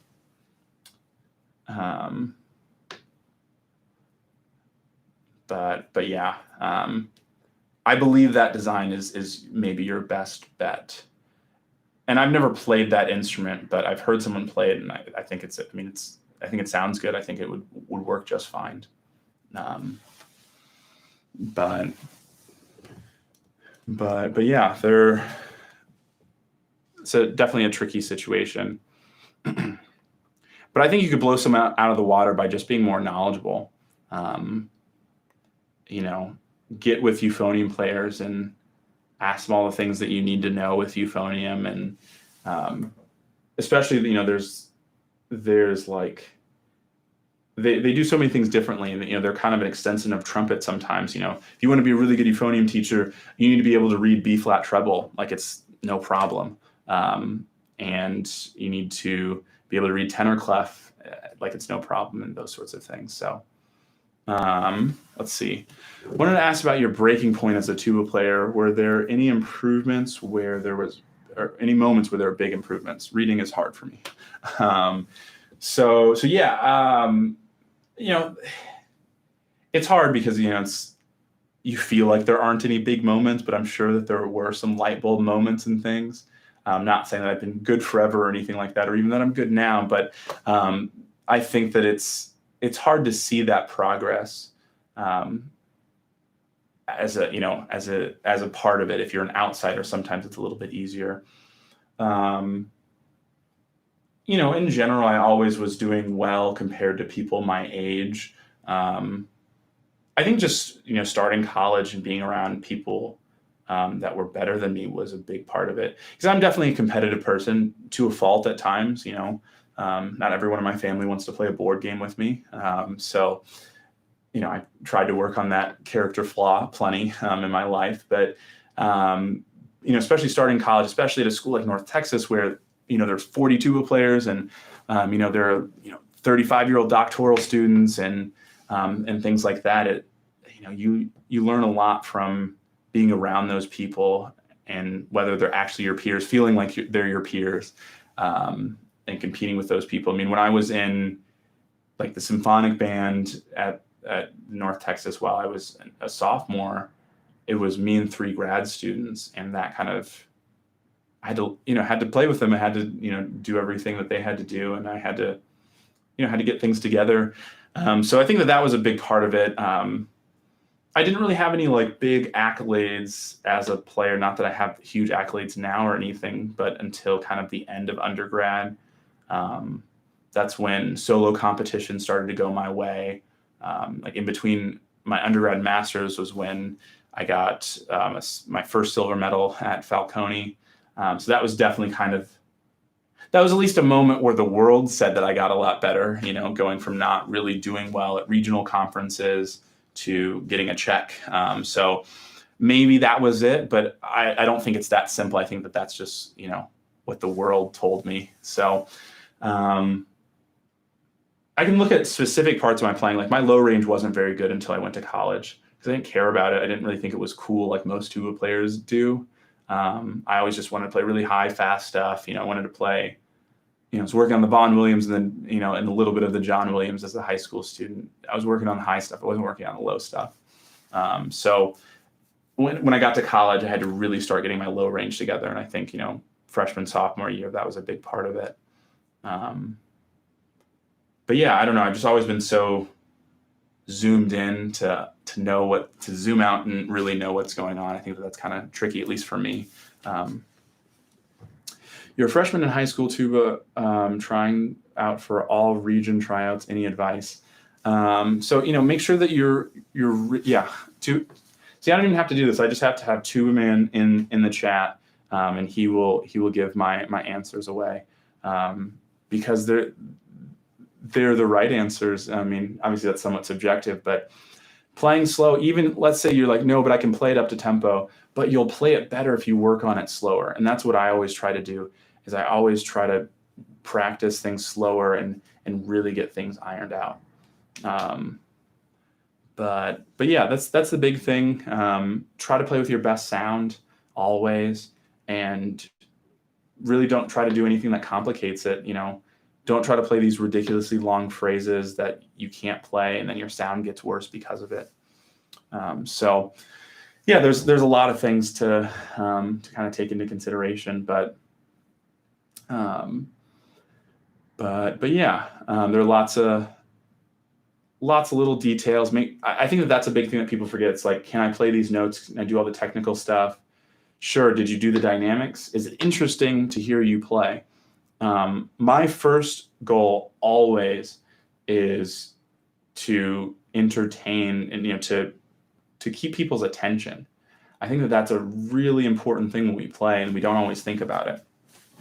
Obviously, you want to play with a great sound, you want to play with great time, you want to play, perfectly in tune, all these sorts of things. But if it's not interesting, who cares? If I'm listening to 100 people play the same etude over and over again, if it's not exciting, it's really easy to want to pull out that cell phone and see what's on Instagram or see what's on Facebook or, see what news stories just popped up or something like that.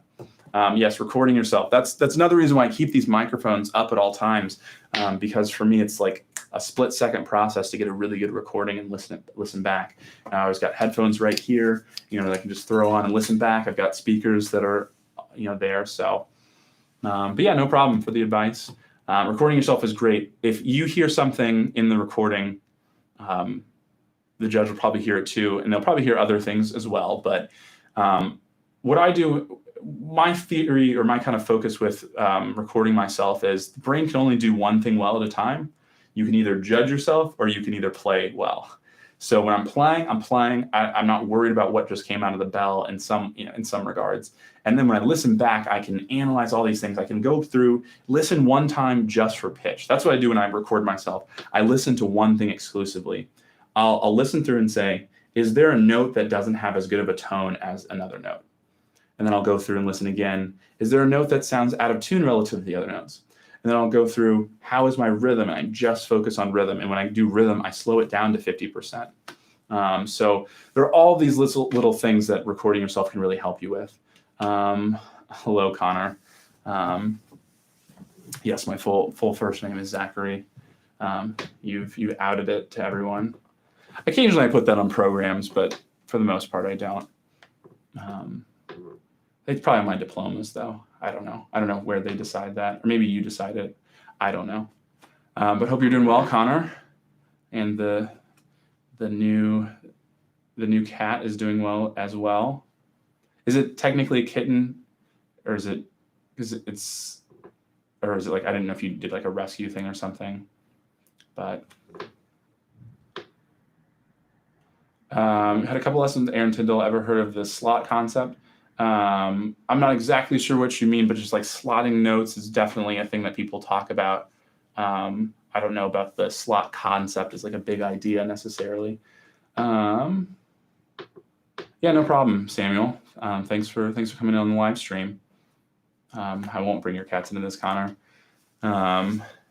If you're looking for a great jazz trombonist to follow, he's actually got some YouTube videos out doing some multi-track things that are really, really cool. Connor Eisenmenger is that person. Follow him on Instagram or YouTube, or preferably both.